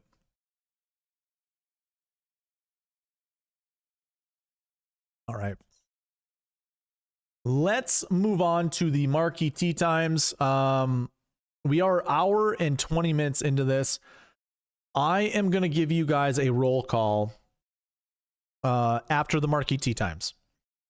So roll call is obviously to get an entry into the giveaway for next week and as well as the end of the month. So the Marquee, just be prepared. I'm going to ask you to give me 2 to 4 golfers, and that's going to be what the roll call is going to be. So, but that's after the Marquee Tee Times. Don't give me them right now. Do not give me your 2 to 4 golfers just now. Let's go over the Marquee Tee Times, and then let's go from there. So you can follow along with me on the cheat sheet. If you want to go over the Marquee Tee Times, just go ahead and go into the group rank. I think it's column O for you guys, and go A to Z. what you're going to end up seeing are this column over here in the SS rank that will turn to green and then light green. Let me zoom out just a little bit. Yeah, that's probably, I need to zoom out about there. So every 3 golfers makes up a tee time, a marquee tee time, because these 3 golfers are playing together in Thursday, Friday at the Valspar. And this is kind of how each event happens. There'll always be a grouping of 3 golfers that go out and play Thursday, Friday together, and then they change the tee times based off of your performance from Thursday, Friday, and then it just staggers from there, Saturday and then Sunday. Well, what I have learned by just kind of happenstance, I started tracking this because I do know playing with golfers matters. Playing with certain golfers matter. If you've ever played competitive golf and you've golfed with someone very like that just pisses you off, it can either do one of 2 things. If they're playing well, it might make you play worse because, you know, your rival is playing better than you. It also might encourage you to play better because you do not want your rival to beat you. On the flip side, I think it's always true that when your rival's playing terrible, you're feeling better about yourself. It's just one of those weird psychology things that happen. If you hear a lot of the tour players talk about the golfers they like the most to play with, there's always the golfers they like the least. See Bubba Watson. Most people did not like playing with Bubba Watson back when he was on the PGA Tour. He was voted as one of the least popular golfers to play golf with. Now, I will have a tool very darn close where you'll be able to analyze how golfers play with other golfers. I do have a tool that's already being built, and you can see how their performances are with each golfer. So the Marquee Tee Times will actually, there'll be a layer deeper of analysis that we can do with the Marquee Tee Times.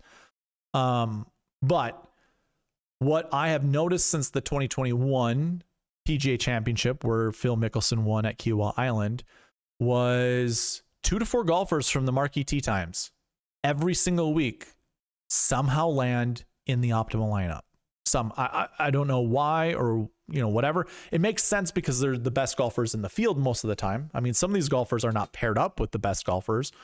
Like the last group is Sam Burns, Tom Kim, and Peter Malnati. Peter Malnati is 113th in my model. He's the defending champion, but we all know who Peter Malnati is. Friends don't let friends play Peter Malnati. Except for at the Valspar, 1 year out of a blue moon. Like we just don't let that happen. You don't let people play Peter Malnati. But yeah, what I've noticed is 2 to 4 golfers from the Marquee Tee Times find themselves in the optimal lineup. Most of the time, the same thing applies for the GPP winning lineup. And then the SweetSpot Optimal always follows these rules. So there'll always be 2 to 4 golfers in the SweetSpot Optimal that are from the Marquee Tee Times. So here we have 9 groups. There are always 9 Marquee Tee Time groups. And of those groups, you want to select 2 to 4 golfers to build your lineups around, and they cannot be in the same group. Because believe it or not, around 93-95% of the time, golfers from the same group are not in the optimal lineup from the Marquee Tee Times. So take that for whatever you want. Like for whatever it's worth to you guys, take it however you want. I'm going to play the percentages. I'm not going to actually group up golfers from the same Marquee Tee Time in my lineups because I want to win money. And if 93, like even if we want to be conservative and just say 80% of the time, we don't see it. 80% is still a very large number that I'm just going to follow it blindly. I don't really care. I cover this every single week, the Marquee Tee Time. So we just reviewed it, the Players Championship. You follow the SweetSpot Optimal, you had 3 golfers in your lineup from the Marquee Tee Times, and it was good enough to take down the Millie Maker lineup. So that's why I'm always going to do the Marquee. That's why I'm always going to cover the Marquee Tee Times. That's why I'm going to always analyze the Marquee Tee Times. And for this week, your Marquee Tee Times are Group 1, Xander Schauffele, Adam Scott, Sepp Straka. So if you're looking to build lineups, if you like Adam Scott, you do not play him with Xander or Sepp Straka. You just eliminate these golfers. And that actually is very, trying to think of a word that's doesn't make sense in my head. The utility behind that is very, very high. It's great because it allows you to, fade these two golfers, Xander and Sepp, by just making a decision. You know, obviously we see more often than not, two golfers from the same group not being the optimal lineup, two golfers from the same group not being the GPP winning lineup or the sweet spot optimal. So if I like Adam Scott, here's a natural pivot off of Sepp Straka and Xander Schauffele. Like one that has stats that are backed behind it. So that's one way to do it. Now, Adam Scott's not the best example to use, but now you get a choice between Xander and Sepp Straka. This is also why I kind of like it too, because if you had all three 10K golfers like you did last week at the Players Championship, if I go to the Players Championship, in Group 1, you had Rory, Scotty, and Xander. It kind of was easy. It's like you're either going to go with Rory or you're going to go with Scotty. I mean, that's kind of the easy way to go about it. It doesn't work all the time. Don't get me wrong, it doesn't work all the time. But in a group like that, everyone knew I was on Scotty Scheffler last week. Well, my hedge lineups had Rory McIlroy in them. And those are the lineups that made me money. They're the ones that ultimately made me a profit last week. So that's kind of what you see this week at the Valspar with Xander and Sepp Straka. Maybe it's a reason to play Xander because I bet you a lot of people are going to be on Sepp this week. And if they're not going to be on those guys, they're probably going to be on Tommy Fleetwood. Well, Tommy Fleetwood's in a group with Thomas Dietrich and Billy Horschel.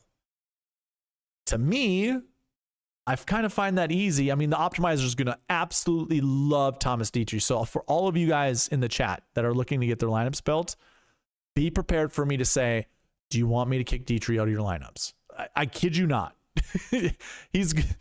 Unless you anchor on Tommy Fleetwood. If you anchor on Tommy Fleetwood or even Billy Horschel, then yes, then Dietrich will not be selected. But if you are not anchoring around any of those golfers, Thomas Dietrich will always be chosen from the optimizer. So be prepared. The group after that is Sahith Theegala, Corey Connors, and Shane Lowry. So Phil Lauer in the chat, you said Theegala or Keith Mitchell. Well, I guess I got a different question for you. If you like Theegala, you can't play Corey Connors or Shane Lowry. How does that make you feel?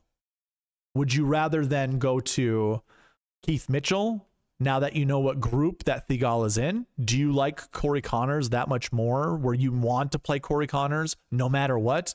And that means you can kick out Theegala and now play Keith Mitchell? There's that. Same goes with Shane Lowry. How do you feel about Shane Lowry? Do you want Shane in your lineup? So this is one of those good natural pivots. So if you're really thinking about Theegala, or even if you're thinking about Connors or Shane Lowry, and you like some of the other guys up at the top, if you like Sahith that much more than the other two, there you go. There's your natural fade. Your natural fade from Corey Connors and Shane Lowry. The next group is Lucas Glover, Taylor Moore, Cam Davis. I don't care about any of those golfers, if I'm being honest with you. Like Lucas Glover, I don't mind playing. I'm not a huge fan of Taylor Moore, and Cam Davis looked really bad at the Players. I don't know, like this is like kind of common with Cam Davis. He goes on these spells of getting like really, really hot, and then he cools off tremendously. Like I imagine what we're going to see from Cam Davis is in the next few weeks, even going past the Masters, he's going to look awful. And then he's going to get the PGA Championship and he's going to play lights out. And we're all going to be like, oh, he's wonderful. And then he's going to go all the way throughout the US Open and be god awful once again. And then he'll get to the Rocket Mortgage Classic and somehow turn it on at the Rocket Mortgage Classic. It just seems to be like the cycle that Cam Davis gets himself into.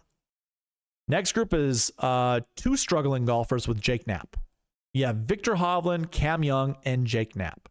This might be one of the most interesting groups to select golfers from because one, Victor in this field should be $10,000. He should be just name recognition, name value alone should be priced up higher than Sepp Straka.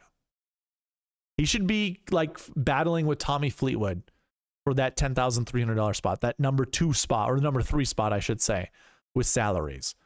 But he's been playing awful. Like, and I kind of have a hot take with Viktor Hovland. I think he's a bit of a mental midget. The weird one, he's got a weird golf swing. That's, you know, weird golf swings don't really matter all that much. But like, you pair that up with just his weird personality, and then the fact that he's hot and cold with his swing coaches, there's more to his mental game than what meets the eye. And it makes him very untrustworthy when it comes to playing him. Despite, you know, the talent that we've seen him play with, I don't know. I think his ceiling is capped right now. I don't think he's the high quality golfer that we all remember him to be. And if that's Viktor Hovland, Cam Young's a worse candidate for that same type of golfer than Viktor Hovland. Weird golf swing, weird headspace. I don't know. I don't trust either of them, and I kind of also don't trust Jake Knapp either when it comes to this golf course. Not because he's a bomber that hits it all over the place. It's just, I don't know. Like, geez, I can't remember who I was talking to, but here's the wonderful thing about strokes gained stats. Let's go. Okay, that's the beginning. Yeah, 2025, beginning of the year. And if we just drill down on Jake Knapp. So here's the wonderful thing about my website that you're not going to see on other people's websites all on one page, is you can look at your off the tee stat to go along with driving accuracy. And if you didn't know, driving accuracy is over here on the, you got to scroll over a little bit. So when you're looking at off the tee, here's a perfect example. So at the Players Championship, it looks like Jake Knapp hit less than driver because that's a 280.10 average driving distance at the Players Championship, and it was 50% accuracy. You know what? That changes my mind a little bit. Same thing applies for the Cognizant. Those are less than driver golf courses, or, I mean, this is less than driver for him, and that is really good. I mean, the off the tee for the Players was not good. 50% accuracy is not great, but if you looked at Rory McIlroy last week, I went over this with a buddy. Rory also didn't have a good driving accuracy week, but his off the tee stats were still close to positive because of how far he hit the ball. And the one thing that me and my buddy kind of concluded was, if you watch the Players Championship, a lot of people were spinning golf balls off of greens. Well, if you find yourself in the rough, you can't put that much spin on it. And I think that was an added benefit for Rory McIlroy, because Rory in the middle of the fairway was worse than Rory in the rough. Go back and watch it. Him in the middle of the fairway, there's something weird about Rory hitting wedge shots from the fairway. It's like, if you compare him to Scottie Scheffler was like 10 times better than Rory McIlroy from 100 yards out. It's so weird. It's so weird. But now that I'm looking at Jake Knapp from that same type of perspective, when he has to club down, those aren't bad finishes. I mean, this one isn't great. 33rd, that's not good. Okay. You know what? Maybe I kind of changed my mind on Jake Knapp. Now that I look at his stats, I guess I'll change my mind on Jake Knapp. Next group, you get Justin Thomas with his best friend Jordan Spieth and Carl Phillips. This, I think, it's going to work either really well for Spieth or really well for JT. Could work well for both of them. The one golfer that I'm going to fade from there is Carl Phillips, and that's just that's easy for me. I don't care to play Carl Phillips. I know he won the Puerto Rico Open. Good for him. Good for him. I think it sounds like he's a very talented golfer. I'm just not that interested in playing Carl Phillips.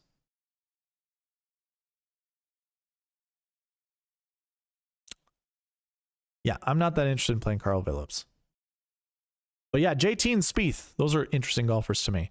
The next group, I really don't care. I don't care for Doug Gim. I don't care for Charlie Hoffman and Ben Griffin. I actually like Ben Griffin at this golf course, and at $7,900, that's a fair value. Jaeger, you in Vegas.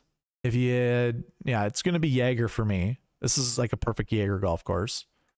Burns, Tom Kim, and Peter Malnati. So if it wasn't for Peter Malnati, Burns and Tom Kim would have been in group 4 or 5. I kind of like Burns for a bounce back. A lot of people have been kind of dragging his name through the mud. Same thing applies with Tom Kim, but oof. Actually, you know what? Maybe I take my... you know what? Now that I think about this is a perfect group for Sam Burns just to fucking explode. And I'm sorry for the language, but it's kind of for effect. Tom Kim's annoying. Like I would find Tom Kim to be annoying. Although Sam Burns, his best friend is Scotty Scheffler. Tom Kim hangs out with the Schefflers. Maybe they're all friends. Maybe Tom Kim and Burns are friends. But Peter Malnati would be really annoying to play golf with. Tom Kim takes forever to hit a golf shot. Peter Malnati doesn't stop talking, even in his golf swing. I bet you anything he probably talks in other people's golf swings. That might be annoying. That could be an annoying group. Maybe Sam Burns plays really well. Maybe he plays god-awful. But I'm probably staying away from Tom Kim, and I don't really care about Peter Malnati. Okay. So those are your Marquee Tee Times for the giveaway for this week. By the way, I already added these all over here. Actually, except for the YouTube comments down here. I didn't run a weekly giveaway.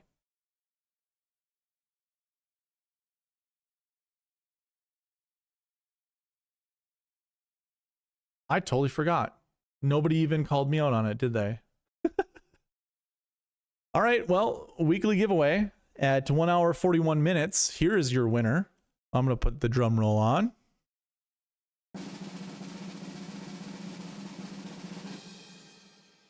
It's Byron.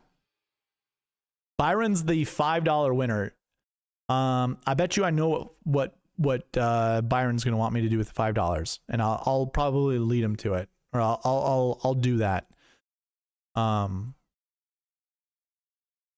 Just to show you that it's not rigged. I didn't rig it for Byron, but Byron's the winner. So we'll have to get Byron into the chat. Anyways, let's move these. Oh yeah, the YouTube comments down here. Put those right here. And we're going to do roll call number 1.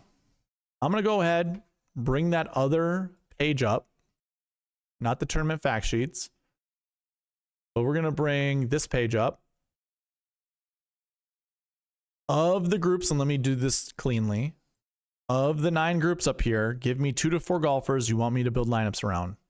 And that is going to be the criteria to get an entry into the giveaway. And actually, I'm going to give you 2 giveaways. So it'll be worth 2 entries, I should say. 2 entries, not 2 giveaways, 2 entries into the giveaway.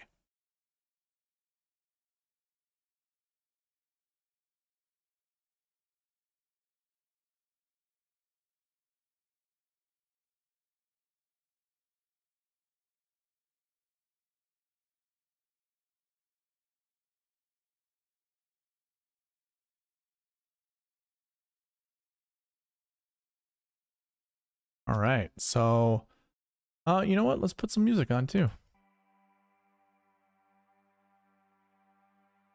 So Nathan wants Connors, Tom Kim, pick Dietrich after 2 lineups. I love that. AJ Loves wants Straka, Connors, and Jaeger. Joanne wants Straka and Jaeger, no Dietrich. Daryl Mooney wants Straka, Spieth, and Grayson Sig. Okay. Tom Tulos, what's up, man? Or Tim Tulos. I think I've seen you in the chat before.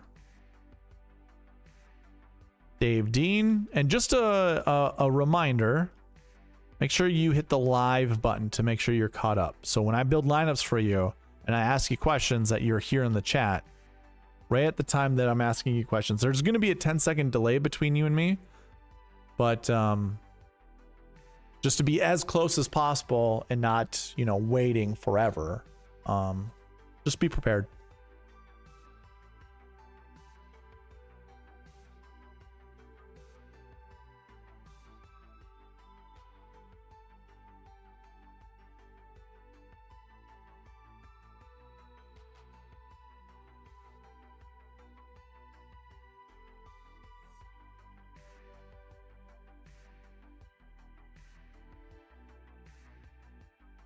Perez and Burns? Is there a Victor Perez?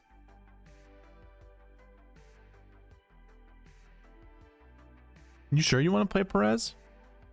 He withdrew from the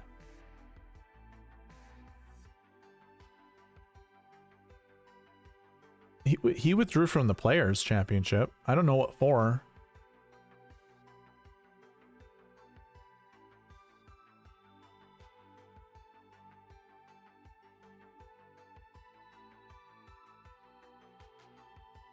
Said it was for his back.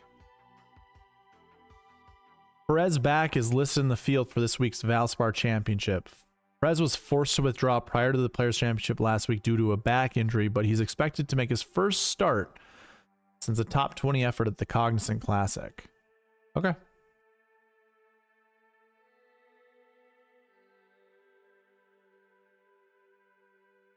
Are you drinking Poppy? I am drinking Poppy. Dr. Pop.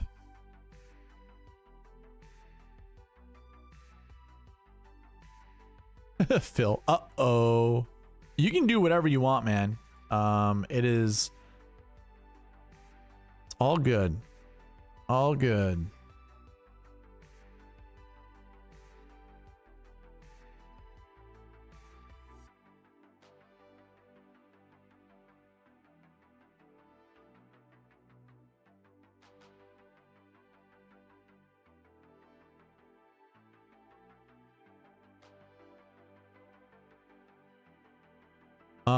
Phil, why don't you just give me all the golfers together again, because I'm gonna pin it to the chat.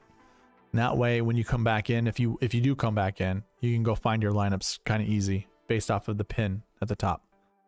I like some of their flavors. That's why I spotted it out. Yeah, I've been trying all of them. Orange cream and Dr. Pop are my favorite. Lemon lime's pretty good, but that's kind of a occasional thing. All right, so this is what I have for the people in here. I'm gonna give you guys all double entries because that's what I said.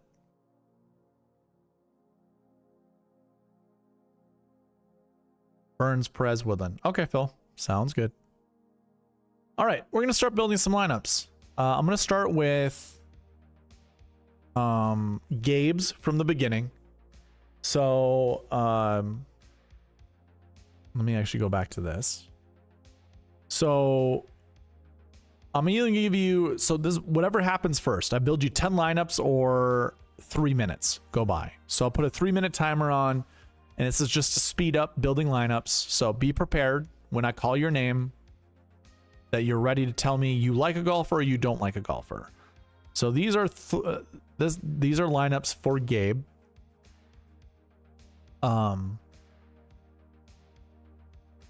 Yeah, these are lineups for Gabe, and we'll put 3 minutes on the clock, and I will build either 10 lineups or whatever gets done with 3. But I bet you anything we'll build 10 lineups without any issues.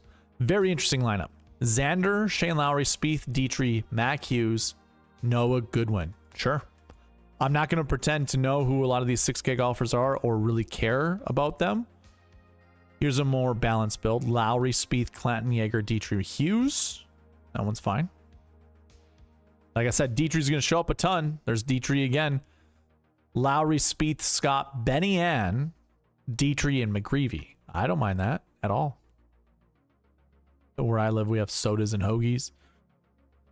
Lowry, Spieth, Scott, Benny Ann, Dietrich, and Nikolai Højgaard. That's a pretty good lineup. Now I'm going to kick out... Oh, he wanted Dietrich, actually. Never mind. Gabe wants Dietrich in his lineups.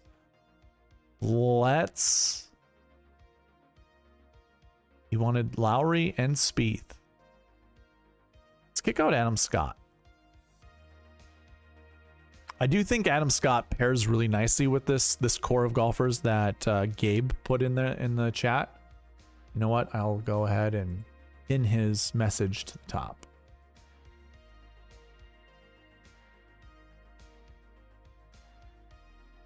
Straka, Lowry, Spieth, Dietrich, Novak, and Matthew Pavon.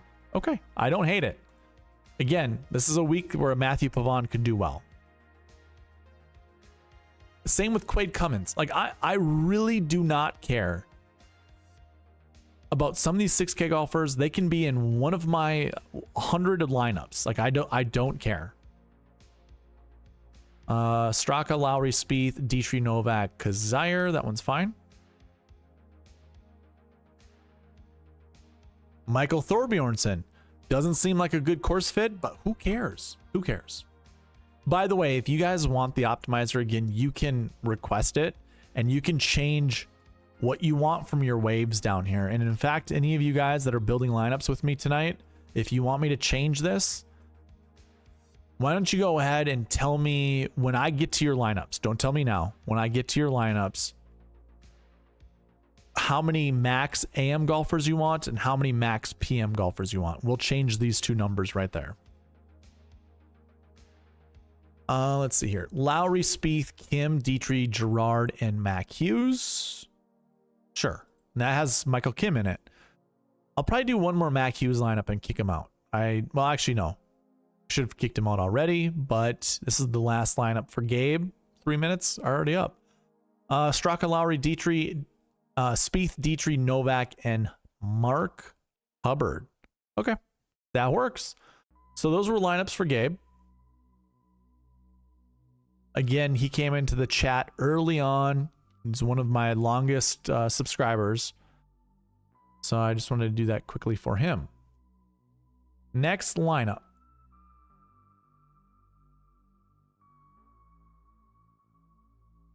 We're going to start with Nathan Johnson. He's going to go with small hands. He wants Corey Connors.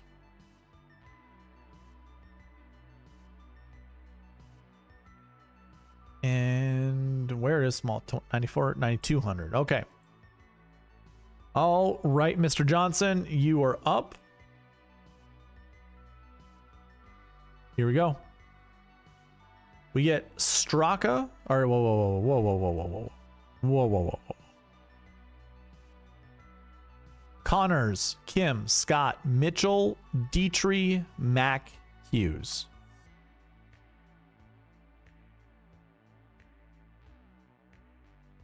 Let me bring that back. I do not want that much Mac Hughes. Like, I really don't trust Mac Hughes at this event.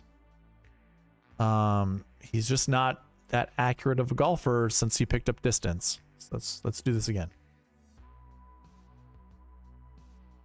Connors, Kim, Scott, Dietrich, Seabez, and Ryan Gerard. That's a pretty good balance build. So no more Dietrich now. Dietrich gets the boot. Connors, Kim, Scott, Griffin, Gerard, and Andrew Novak. That's a pretty good lineup. Very balanced yet again.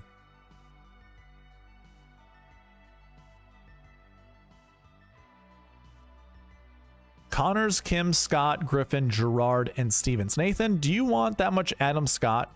Do you like Adam Scott that much? Let me know. I'm feeling like kicking him out.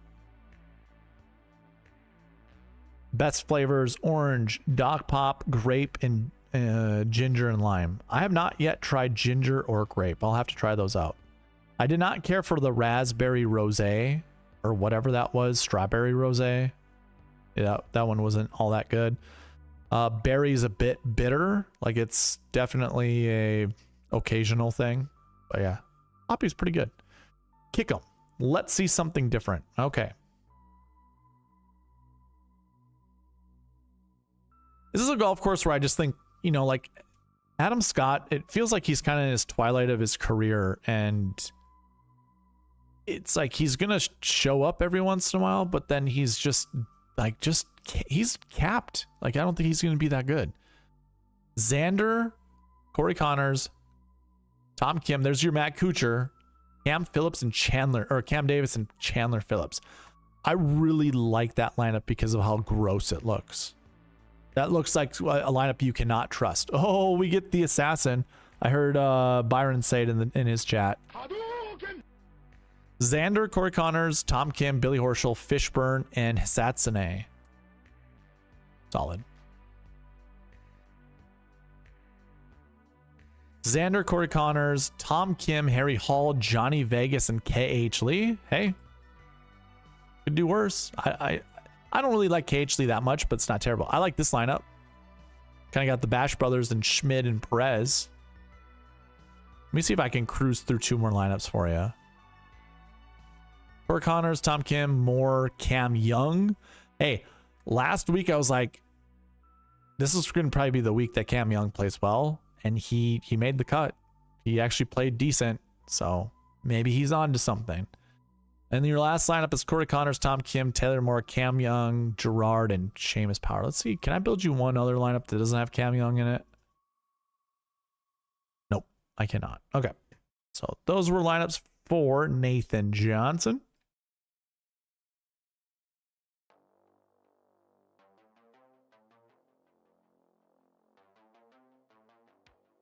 Let's go to the next one. So AJ, you are on deck. Let me know. I'll give you like 10 seconds and I'll start the timer. Raspberry was gross. Root beer is mid. Oh, I liked root beer. Root beer was good too. I liked root beer. AJ goes, can I have the 2 max PM? You certainly can. Change that to 2. He wants Straka, Connors, and Jaeger. Straka, Connors, and the Jaga Bombs. Or was he 7,800? Yeah, there he is. He's ready, and we go.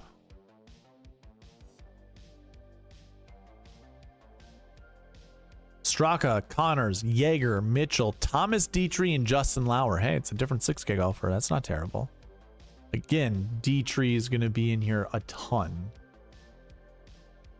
Straka, Connors, Jaeger, Mitchell, Dietrich, and Eric Cole. Hey, I do not mind Eric Cole at this golf course. He's going to be flying under the radar. How many people loved him like 2 months ago? And I also really like Nico Echeverria. I mean, I really don't. Whenever there's the joke is if there's trouble around, Nico's going to find it. Grayson Sig, you can match with some of the other, who wanted Grayson Sig? Was that Daryl Mooney? Yeah, Daryl Mooney wanted Grayson Sig there. So here we go. This just misses Jordan Spieth in that lineup. All right, how much D3 do you want, AJ Love? This one actually doesn't have D3 in it, but it's got Straka, Connors, Cam Young, Jaeger, Kevin Roy, Matt Kuchar. Whoa. That is a scary lineup. Scary.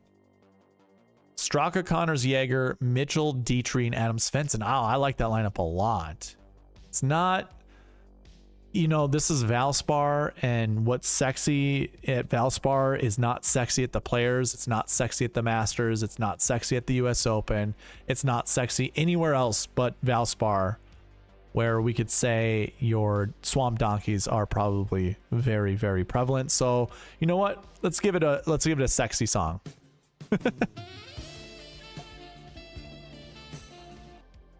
Yeah.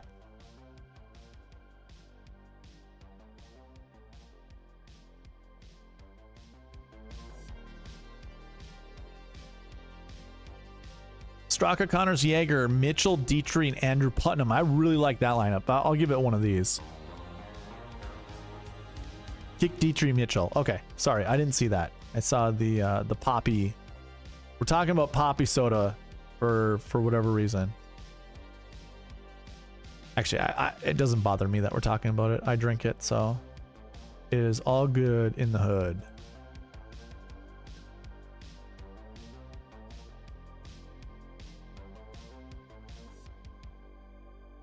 Straka, Connors, Griffin, Jaeger, Kurt Kitayama, Adam Schenk. Okay. Not terrible. Jeremy Paul. Cue the Pearl Jam song, Jeremy. Jeremy's falling.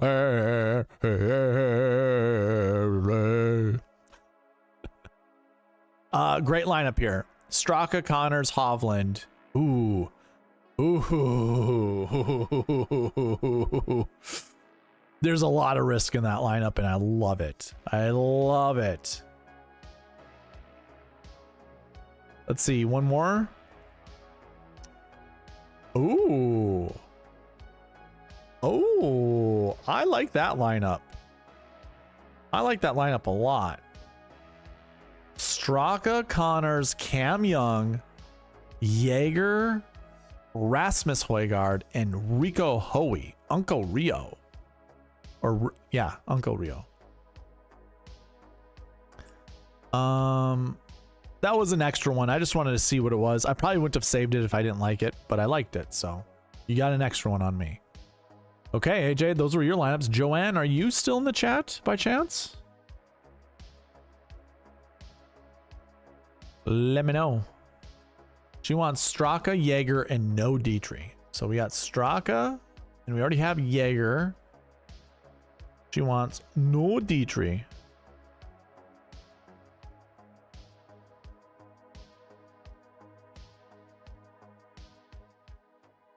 Five AM golfers, 1 PM golfer. So she just knows.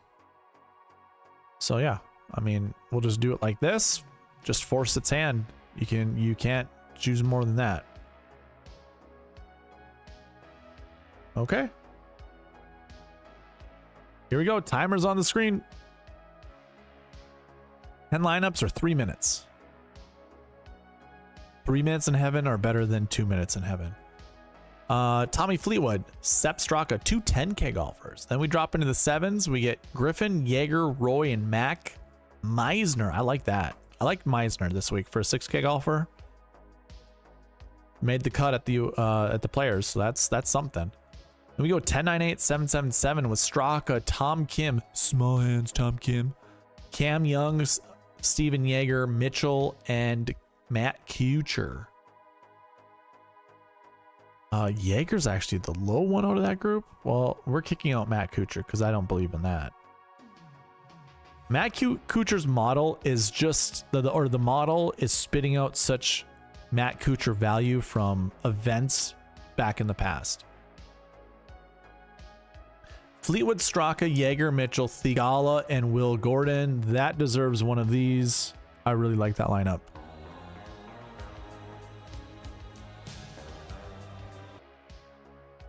Next lineup is Fleetwood, Straka, Jaeger, Mitchell, Roy, and Cam Davis. I don't really care for Cam Davis, but I'll allow it. It's fine. I mean, we can't hang our hat on the performances of the past because that's not how you need to find success. Like that's one of those things that I listening to Byron talk, he hangs too much in the past, and it's like, yeah, you want to be able to figure out those performances in the future, and you think they're tied together. Like, there's just no obvious answer in golf as to why a golfer is ramping up to be really good or a golfer is ramping up to a win. A win is going to come out of nowhere, so why not embrace it?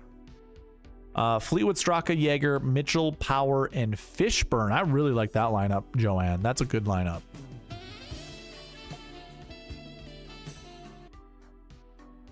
Fleetwood, Straka, Jaeger, Mitchell, Theegala, and Danny Willett. Ooh.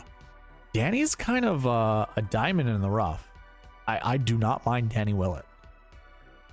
Same goes with Lonto Griffin. He missed the cut at the players, which is disappointing. I really liked him at the players, but here we go. Tommy Fleetwood, Straka. So you get those 2 10K golfers with Fleetwood and Straka. I like that. I really like that lineup too. It's a good lineup.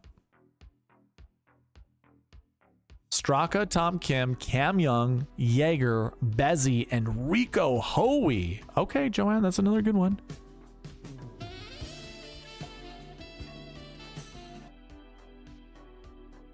And then we end it with a Danny Walker line. This is, dude, there is a lot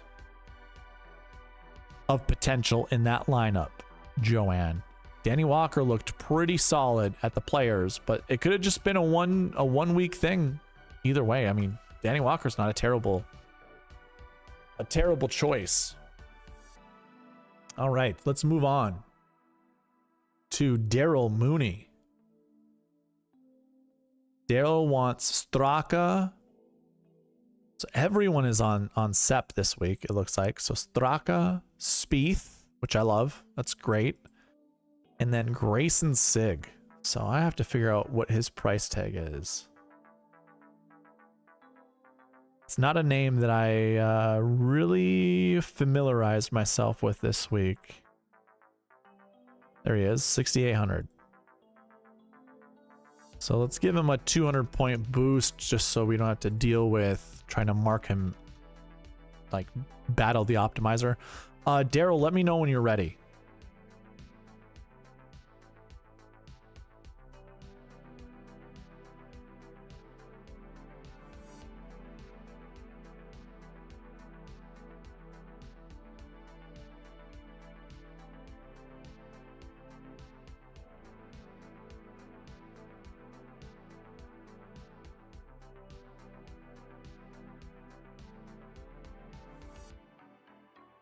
Good luck to you, Joanne, and you are welcome.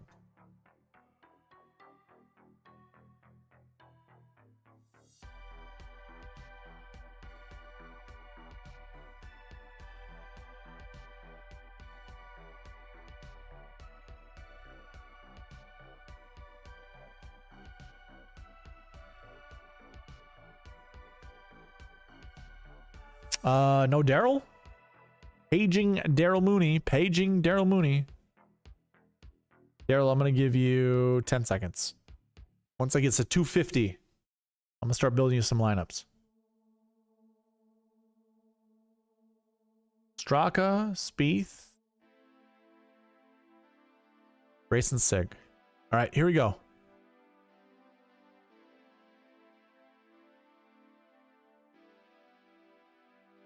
We get Straka, Tom Kim, Jordan Spieth, Kurt Kitayama, Kevin Roy, and Grayson Sig. Yeah, I like that lineup. Tom Kim, huh? Interesting. Now we get our 210K golfers. So a lot of Fleetwood Straka love with the optimizer. A large part of that is to do with anchoring around some of these lower price guys like Sig and Spieth. Spieth's not that low, but you know, $9,100. That's pretty cheap considering. But anyways, this lineup's great. Fleetwood Straka, Jordan Spieth, Roy, Sig, and CT Pan. I don't want to see that much more Kevin Roy. Probably gonna kick him out pretty soon. Yeah, let's kick him out now. I don't care for that lineup anyways. And Kevin Roy doesn't have enough. I have zero confidence on Kevin Roy, to be honest. Taylor Dixon. I heard his name a few weeks ago, where someone wanted a deep dive for him on someone's channel. Why not? 10, 10, 9, 7, 6, 6. I doubt that's going to work out, but just to be different, let's roll with it. Oh, Byron's boy, Cristobal del Solar. All right, so we're gonna actually limit this to one 10K golfer. There's no way I see a 10, 10, 9 lineup being a good lineup. And then it breaks. Oh, you know why? Because of the constraints down here.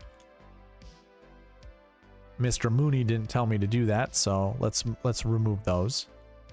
And we get Straka, Spieth, Luke Clanton. We didn't even have to force him in there. Sahith, Dietrich, and Grayson Sig. Okay. First Dietrich lineup. Who do we want to kick out? I think it's going to be Sahith, to be honest. Maybe I'll bring him back, but let's kick him out for now. Build like 2 Dietrich lineups. Kick Dietrich out, then bring back Sahith. Didn't have Dietrich here. We get Mac Hughes instead. Not bad. I like that lineup. Straka, Lowry, Spieth, Novak, McGreevy, and Grayson Seg. All right, that deserves one of these because that's a good one too.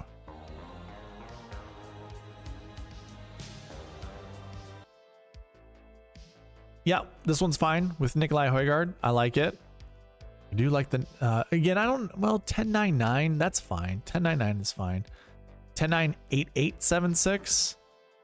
I could see that. This is a good lineup too. That's a, yeah.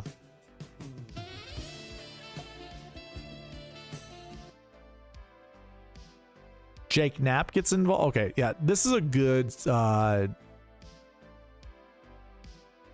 core of golfers. And I like this lineup too.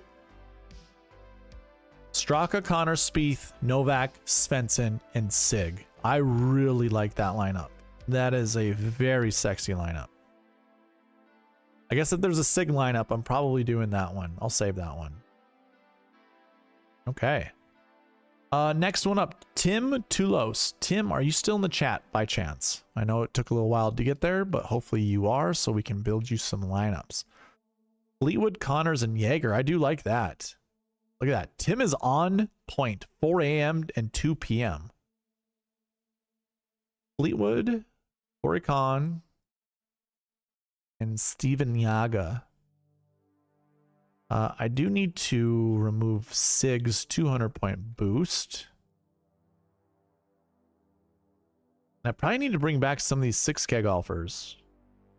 We'll see what it looks like. If the 6K golfers are not great, then we'll change that. 4 a.m., 2 p.m. Okay. And tomorrow night's stream, I'm going to play another lineup based off the 7K groups that you create. Okay, sounds good. Right, Tim? Putting you on the timer. Here we go. Let me know if there are golfers that show up that you just don't like. Just tell me to kick whoever you don't like. First lineup goes with Gary Woodland. I like that. Gary Woodland's in my dummy lineup. Fleetwood, Connors, Adam Scott, Jaeger, Mac Hughes, Gary Woodland. It's pretty solid. Fleetwood, Connors, Cam Young, Steven Jaeger, Kevin Roy, and Matt Kuchar. Sure. Not a favorite of mine, and this is going to be one of those times where the optimizer knows more than I do. I just don't care for it. Fleetwood, Connors, Benny Ann, Jaeger, Hoey, Mac Hughes. Solid. Probably going to kick out Mac Hughes pretty soon. Fleetwood, Connors, Jaeger, Keith Mitchell, Andrew Novak, and Victor Perez. Got to be careful with Victor Perez in his back, but pretty good lineup. Carson Young has withdrawn, so we're not saving that one. Just for those that have the optimizer, I already sent it to you guys. Make sure you put his metric, this column right here, just changes to 0 or just delete him from the optimizer. But careful how you delete. You want to use the DEL button. You don't want to use backspace, and you certainly don't want to delete the rows because you have no idea the coding that goes behind it. So just I'd much rather you just put a 0 in this column for Carson Young. Fleetwood, Connors, Cam Young, Steven Jaeger, Matt Kuchar, and Adam Schenk. All right, pretty solid. Fleetwood, Connors, Scott, Jaeger, Bezzy, and Blades Brown. You know what? I'll play Blades Brown this week. That kid is solid for being a 16-year-old. Very good golfer. Actually, this would probably be a tough course for him.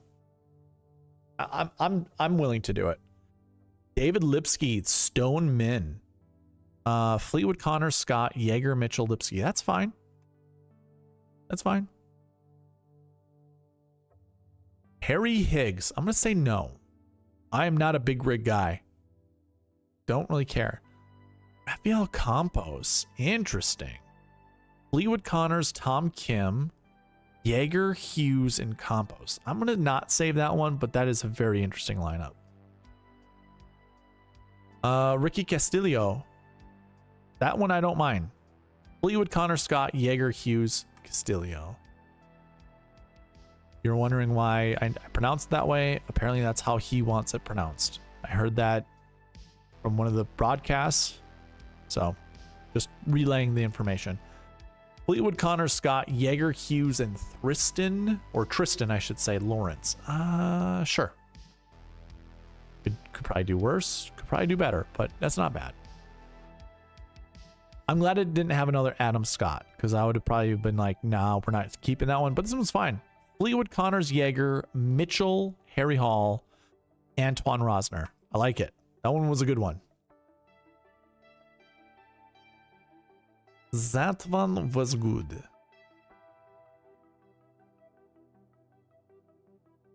Wait, were those 10 lineups or was that 9? That was 10. I built someone 9 then. My bad. That Joanne back in the day. Back in time. I think it might have been. Well, Joanne, if you're still in the chat, I'll build you one more lineup. All right, next person is Dave Dean. Dave, do you have an AM PM preference?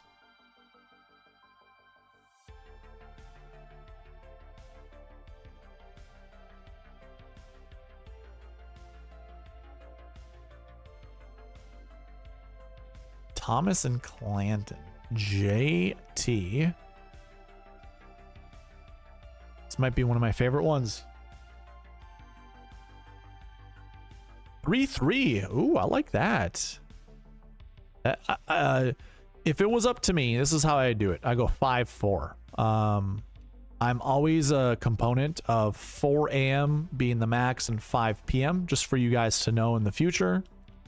5-4 is kind of the way I like to go because I don't ever want to do all 6 on either side. I've seen up to 5 be from one wave, but what you'll see with most optimal lineups is 1 from the other side.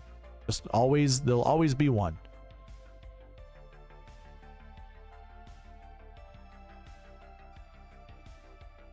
All right, here we go. Timer is on the screen.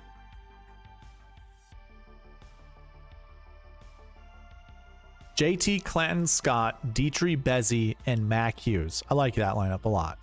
Again, let me know, Dietrich, how much Dietrich do you want? Ooh, yeah, sign me up. I like Ryan Gerard at this golf course. Ryan Gerard plays hard golf courses well, and especially in Florida. Oh, sign me up for Ryan Gerard. Thomas Clanton, Adam Scott, Mitchell, Vegas, and Hughes. Also, Adam Scott. It's going to be a golfer we're going to have to consider. JT, Clanton, Adam Scott, Dietrich, Harry Hall, and Mackenzie Hughes.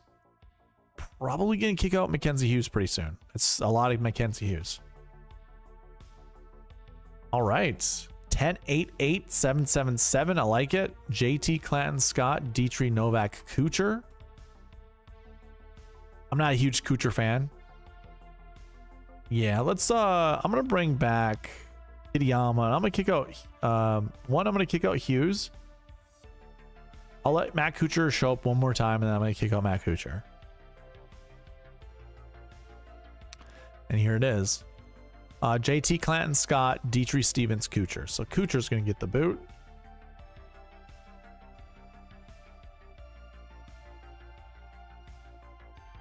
And I'm going to bring back Sam Stevens and Andrew Novak and Ryan Gerard. We'll see how it works out. Ooh. Well, let's kick out Scott too. So Thomas, Clanton, Adam Scott, Thigala, Dietrich, Riley. I really like that lineup. Like, you know what? That's actually a really good lineup. I'm going to give you one of these.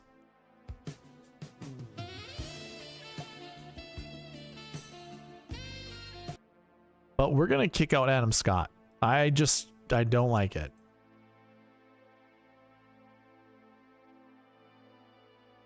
Thomas, Clanton, Jaeger, Mitchell, Dietrich, and Cam Davis. That one's fine. Not the greatest, but it's fine.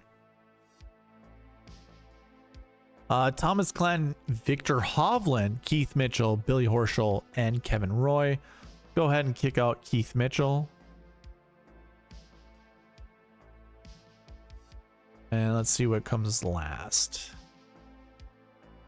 Very sketchy, but very volatile. Thomas, Clanton, Young, Jaeger, Horschel, Nikolai. Let's do one without Cam Young.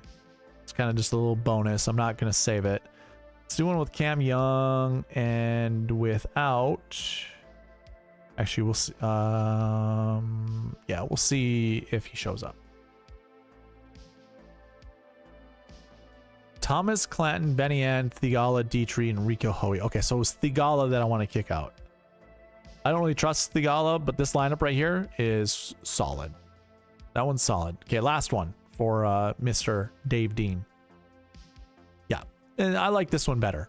So Thomas, Clanton, Benny Ann, Dietrich, Kitayama, and Seamus Power. I like that lineup. I like it a lot. You know what? Actually, there's so many 6K golfers still to choose. I was going to go and clear. You see how all these have no's? This week, I kind of did that on purpose. I want to see different 6K golfers show up. How's the pinky doing? I got fitted for a new brace. One that's a bit... It fits me better than the last one. But I have to keep this now in the splint for 6 weeks. 6. So, that's super fun. All right, that was Dave Dean. Lombardi Lee, are you here, sir? Straka, Taylor Moore, and Jake Knapp.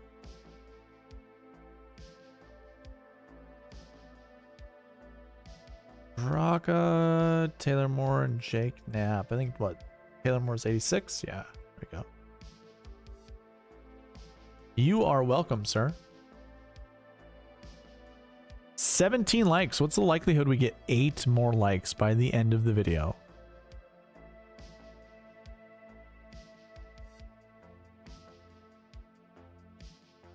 All right, so these are for Lombardi Lee.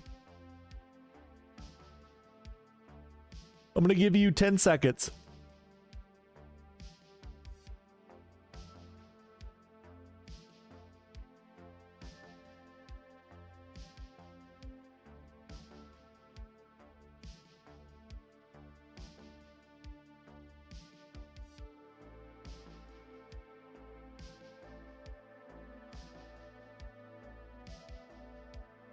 Hey, Ryan Henson, I got an email saying that I could not send the optimizer to your email address.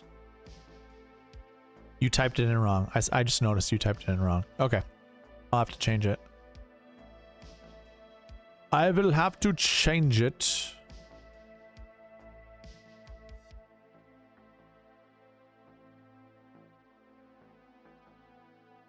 I'll send it back to you.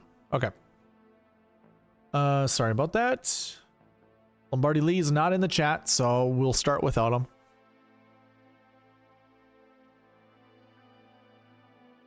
First lineup is Straka. Small hands, Tom Kim, Taylor Moore, Knapp, Roy, and Mackenzie Hughes. Not terrible, not great. I don't want to do 10-9-8-8. A lineup like this, though, I like 10-8, 10-8-8, 7-7-7. We get Straka, Moore, Knapp, Mitchell, Thigala, and Harry Hall. That one's pretty good. Next one is the same one because Jake Knapp is the low man. Let's go ahead and I suppose we can just bump him up by 100. Make this easy. And I'll run it one more time to kick out Harry Hall. Then we'll run it one more time. Get a new lineup. Straka, Moore, Knapp, Mitchell, Thigala, and Kurt Kitayama. Sure. 10-8-8, 7-7-7. Sure. Why not? I'm not a huge fan of Joe Highsmith, but we could do worse. Ooh. Straka, Kim, Taylor Moore, Jake Knapp, Hoey, and Seamus Power. That's not terrible.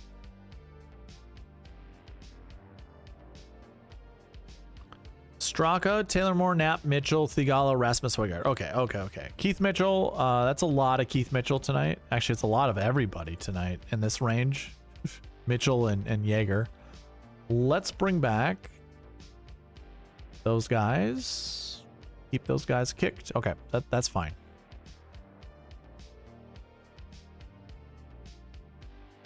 We get Straka, Moore, Knapp, Dietrich, Colley, and Kurt Kitayama. Sure. I don't have an issue with that at all. Straka, Moore, Knapp, Thigala, Kitayama, and Rasmus Højgaard. 10, 8, 8, 7, 7. That's a really high upside lineup. I like that one a lot. Thigala, Kitayama, and Højgaard. Sure. Straka, Tom Kim, Taylor Moore, Knapp, Novak, and Bryce Garnett. Let's not do Bryce. It was close. Ooh, Thorborn Olesen. I'm always going to have a soft spot for him. That lineup is pretty good. I like it. And, ooh, Bean Monton.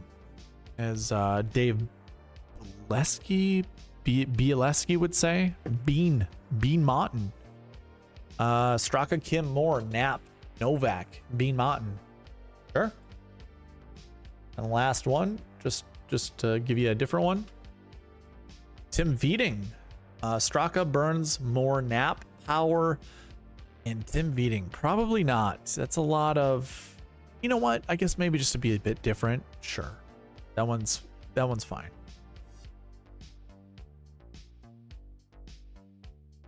Forgot to add a little gap between these. Whoopsies. Okay. Sure. That one's pretty good. Those were Lombardi Lee's lineups. Show. Let's see. Phil Lauer, are you still in the chat? Good night, you are on deck. Actually, this is what you wanted right here. Burns, Perez, and Wood. $6,800 Victor Perez. Worth pointing out, never fall in love with the 6K golfer, but never disrespect one. So I'm doing my part to not disrespect one. Burns and Perez and Woodland.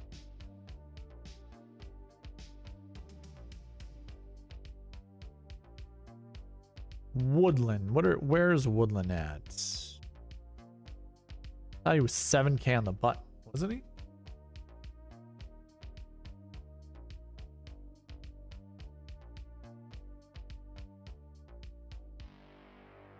Oh, he's 6,900. Okay. Which we will also have to put a boost to as well. Might have to be more than that, but we shall see.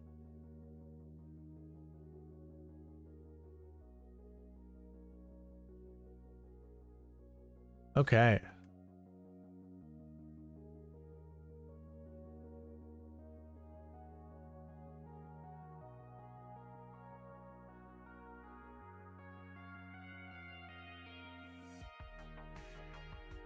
What am I trying to do? Oh, Phil says yes. Okay.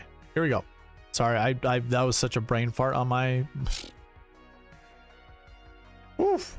Let's get into that time of the night. All right, Phil, we're building lineups for Phil Lauer in the chat. He wants Burns, Perez, and Woodland. And it breaks. Is that because we got people in the same group? Oh, the AM PM stuff. Do you have a preference for the AM PM stuff? I just put it to 6 to 6, so we'll see what it does now. Still breaks. Group 9. No group. No group. Those are last year 5s. Or no. Yeah, last year 5s. With a last year 5. So that's 3 last year 5s. We're way over the limit. Way over. So I'm going to kick out Woodland.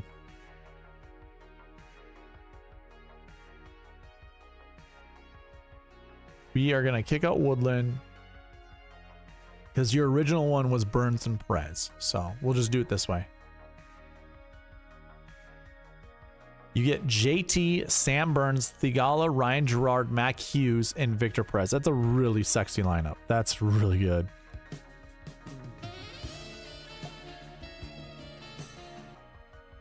Next lineup is Thomas, Burns, Scott, Max McGreevy, Mac Hughes, and Victor Perez. This is another good lineup.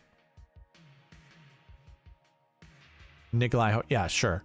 Let's kick out Hughes because I feel like that's the one guy. Okay. I'm starting to get that feeling that the optimizer knows more than I do. I don't like Hughes, but the optimizer, this is the golfer the optimizer is choosing a lot, even more so than Thomas Dietrich, which just showed up.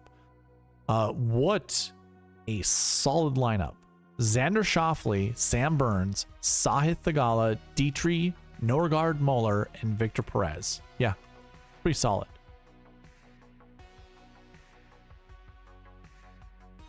Burns, Connor, Scott, Young, Novak, and Victor Perez. Sign me up. 99886. Same thing with Harry Hall. That one's fine.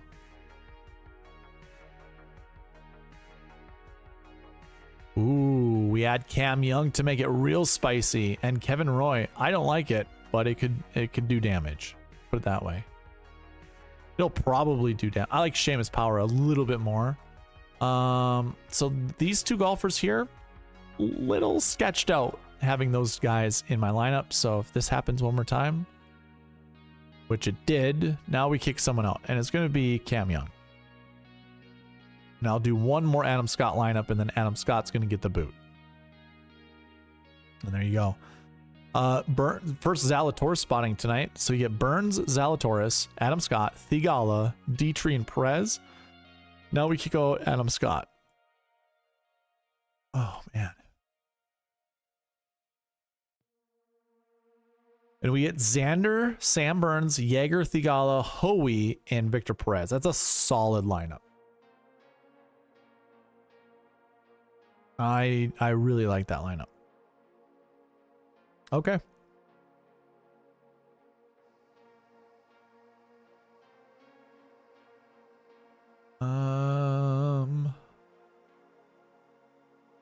Those were laps for Phil Lauer, and now we go to Good Night. He wants Jaeger and Mac Hughes, so I don't have to kick Mac Hughes out. He's just gonna be in there. All right, cool.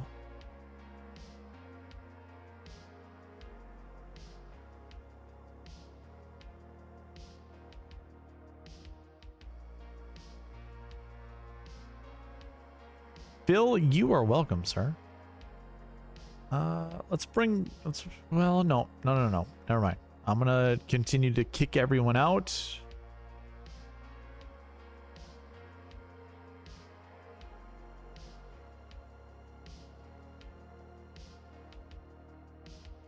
Steven Jaeger and Mac Hughes. Yeah. All right. Hopefully I don't have to add point totals, but I feel like I'm gonna have to for Jaeger. And okay, so timer's going up. Here we go. These are lineups for Good Night. Good Night 95. Schauffele, Lowry, Cam Young, Jaeger, Kuchar, and Mac Hughes. It's disgusting. It's so disgusting it might work. Ick. Big time ick. Fleetwood, Taylor Moore, Adam Scott, Jaeger, Keith Mitchell, and Mac Hughes. Okay. Mitchell's getting the boot. Oh, Xander, Clanton, Hovland, Jaeger, Dietrich, and Mac Hughes. I like that lineup. That lineup is very nice. Justin Thomas, Adam Scott, Benny Ann, Jaeger, Dietrich, and Mac Hughes. Okay. It's a solid lineup too. I'm going to kick out Adam Scott. Force it to do something different. Xander, Shane Lowry, Ben Griffin, Jaeger, Hughes, and Gary Woodland. Okay. Could do worse. Xander, Shane Lowry, Cam Young, Steven Jaeger, Max McGreevy. That's a really good lineup. 10-9-8-7-7-7. Solid. Same thing here. We get Schauffele, Tom Kim, Cam Young, Steven Jaeger, Sam Stevens, and Mac Hughes. I really like that lineup. I might just be a sicko this week and go with I might play a lot of Cam Young, or I might invest a good chunk of money into Cam Young this week, which is scary to say.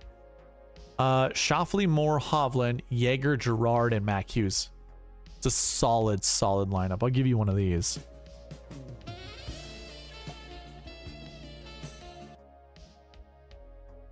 Xander, Shane Lowry, Griffin, Jaeger, Hughes, and Adam Schenk. 10-9, 3 7s, and a 6.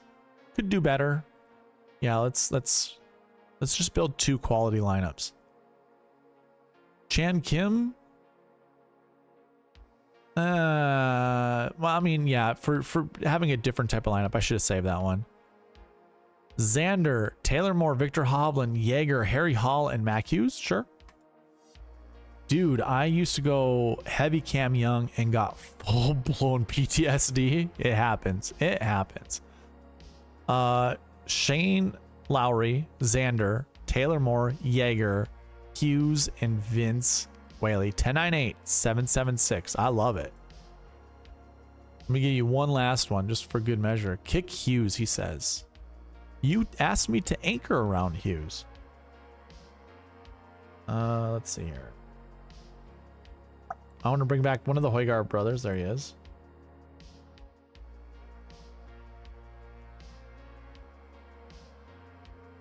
All right, let's see. Oh, I gave a 100-point boost, right? Had to have.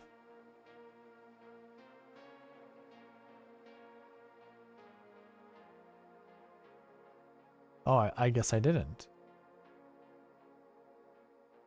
We're kicking Mac Hughes.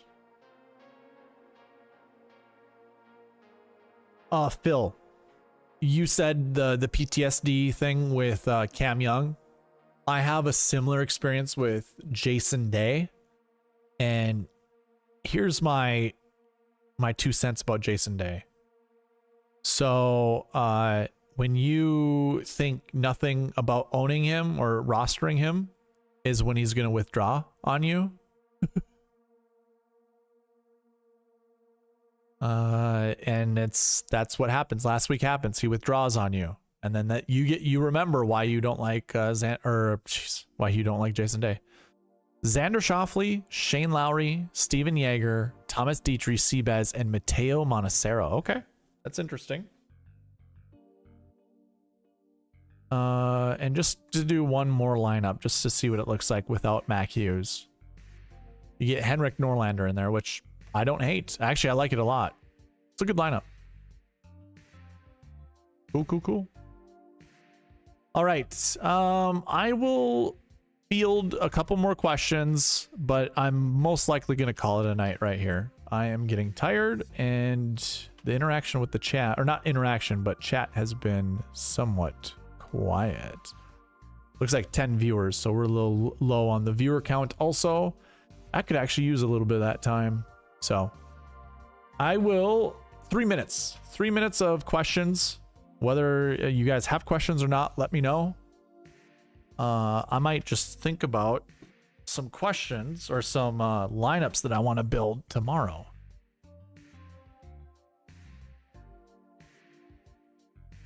I know for sure I want to build some Justin Thomas lineups. I think Justin Thomas and Corey Connors. Might anchor around those guys. I might even anchor around Shane Lowry would be the choice, right? Let's do some. It is interesting there was no JT Shane Lowry lineups.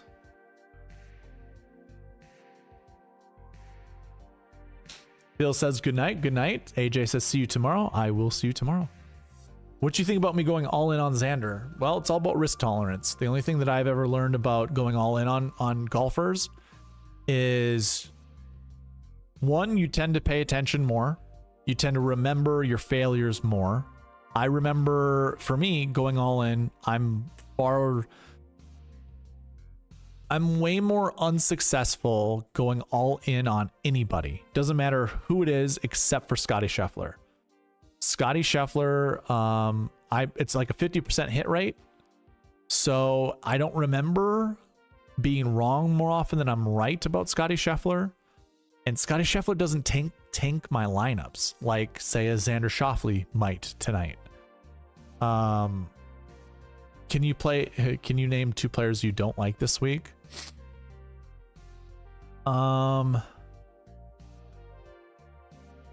I don't like Michael Kim.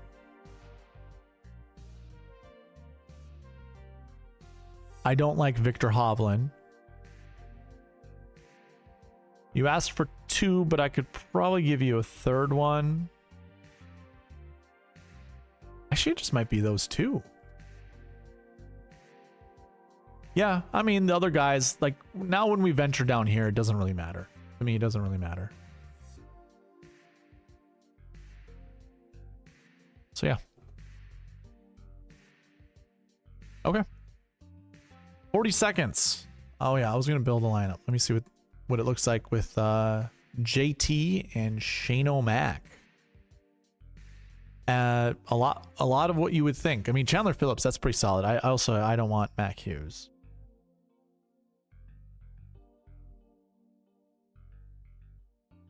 Top 3 one and done plays this week. You know what? As much as I hate to say this, it might be a week to burn Adam Scott. To me, I just like, feels like that might be a bad choice. Never mind. I don't know. I just value those signature events. I'd have to think about it because I do value the signature events. Could any of these guys win at a different, like Shane Lowry, you could say for the Open Championship. Might not be the best place to play him at, but, or, I mean, you could do worse, I suppose, or you could do better, I suppose. Sam Burns just seems to be playing terribly, and I don't know what golf courses suit Sam Burns. I'm probably going to wait for Xander.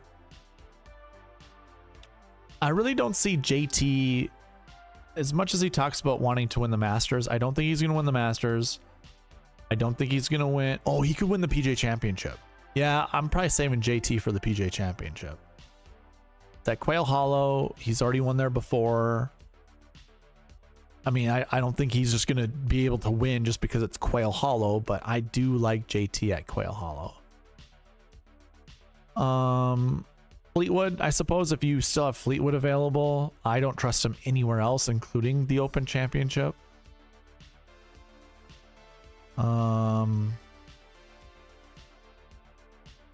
Yeah, I think that's fine. You don't like Mac Hughes either, LOL. It's not that I don't like Mac Hughes, it's just like, I don't know. He's just very, very volatile. I don't trust him to be in a large majority of my lineups.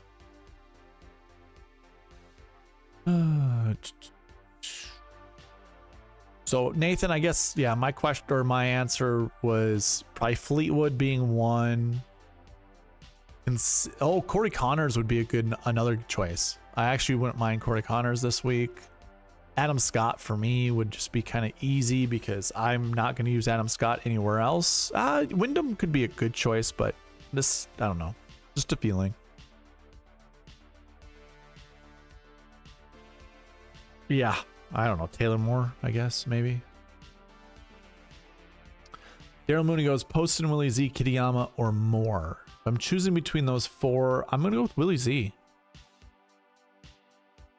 I liked what I saw at the Players, but I do kind of have like a soft rule when it comes to Will Zalatoris. You never play him the 2 days or 2 events in a row.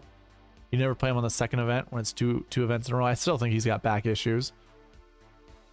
The Gim Reaper. Yeah, you could burn the Gim Reaper here. You have to ask Byron about Sam Burnsy. Your favorite golfer is the Gim Reaper or Mac Hughes? Oh no, you said you don't like Mac Hughes.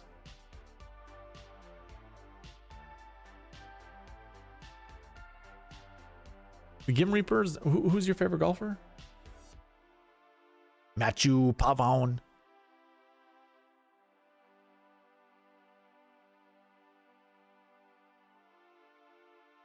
Hughes? Okay.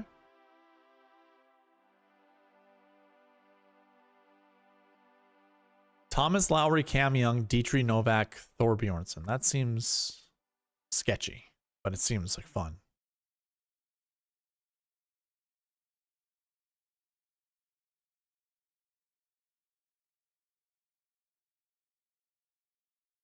Pull out a Cam Young. I certainly don't want that much. All right, ladies and germs. Time's up. I'm going to be building some lineups tomorrow night. I'll probably go over some of the 7K combo buckets and then just go from there. You'll see my final max exposures that I'm going to put on some of my golfers. I'm probably not going to own anybody more than 33%.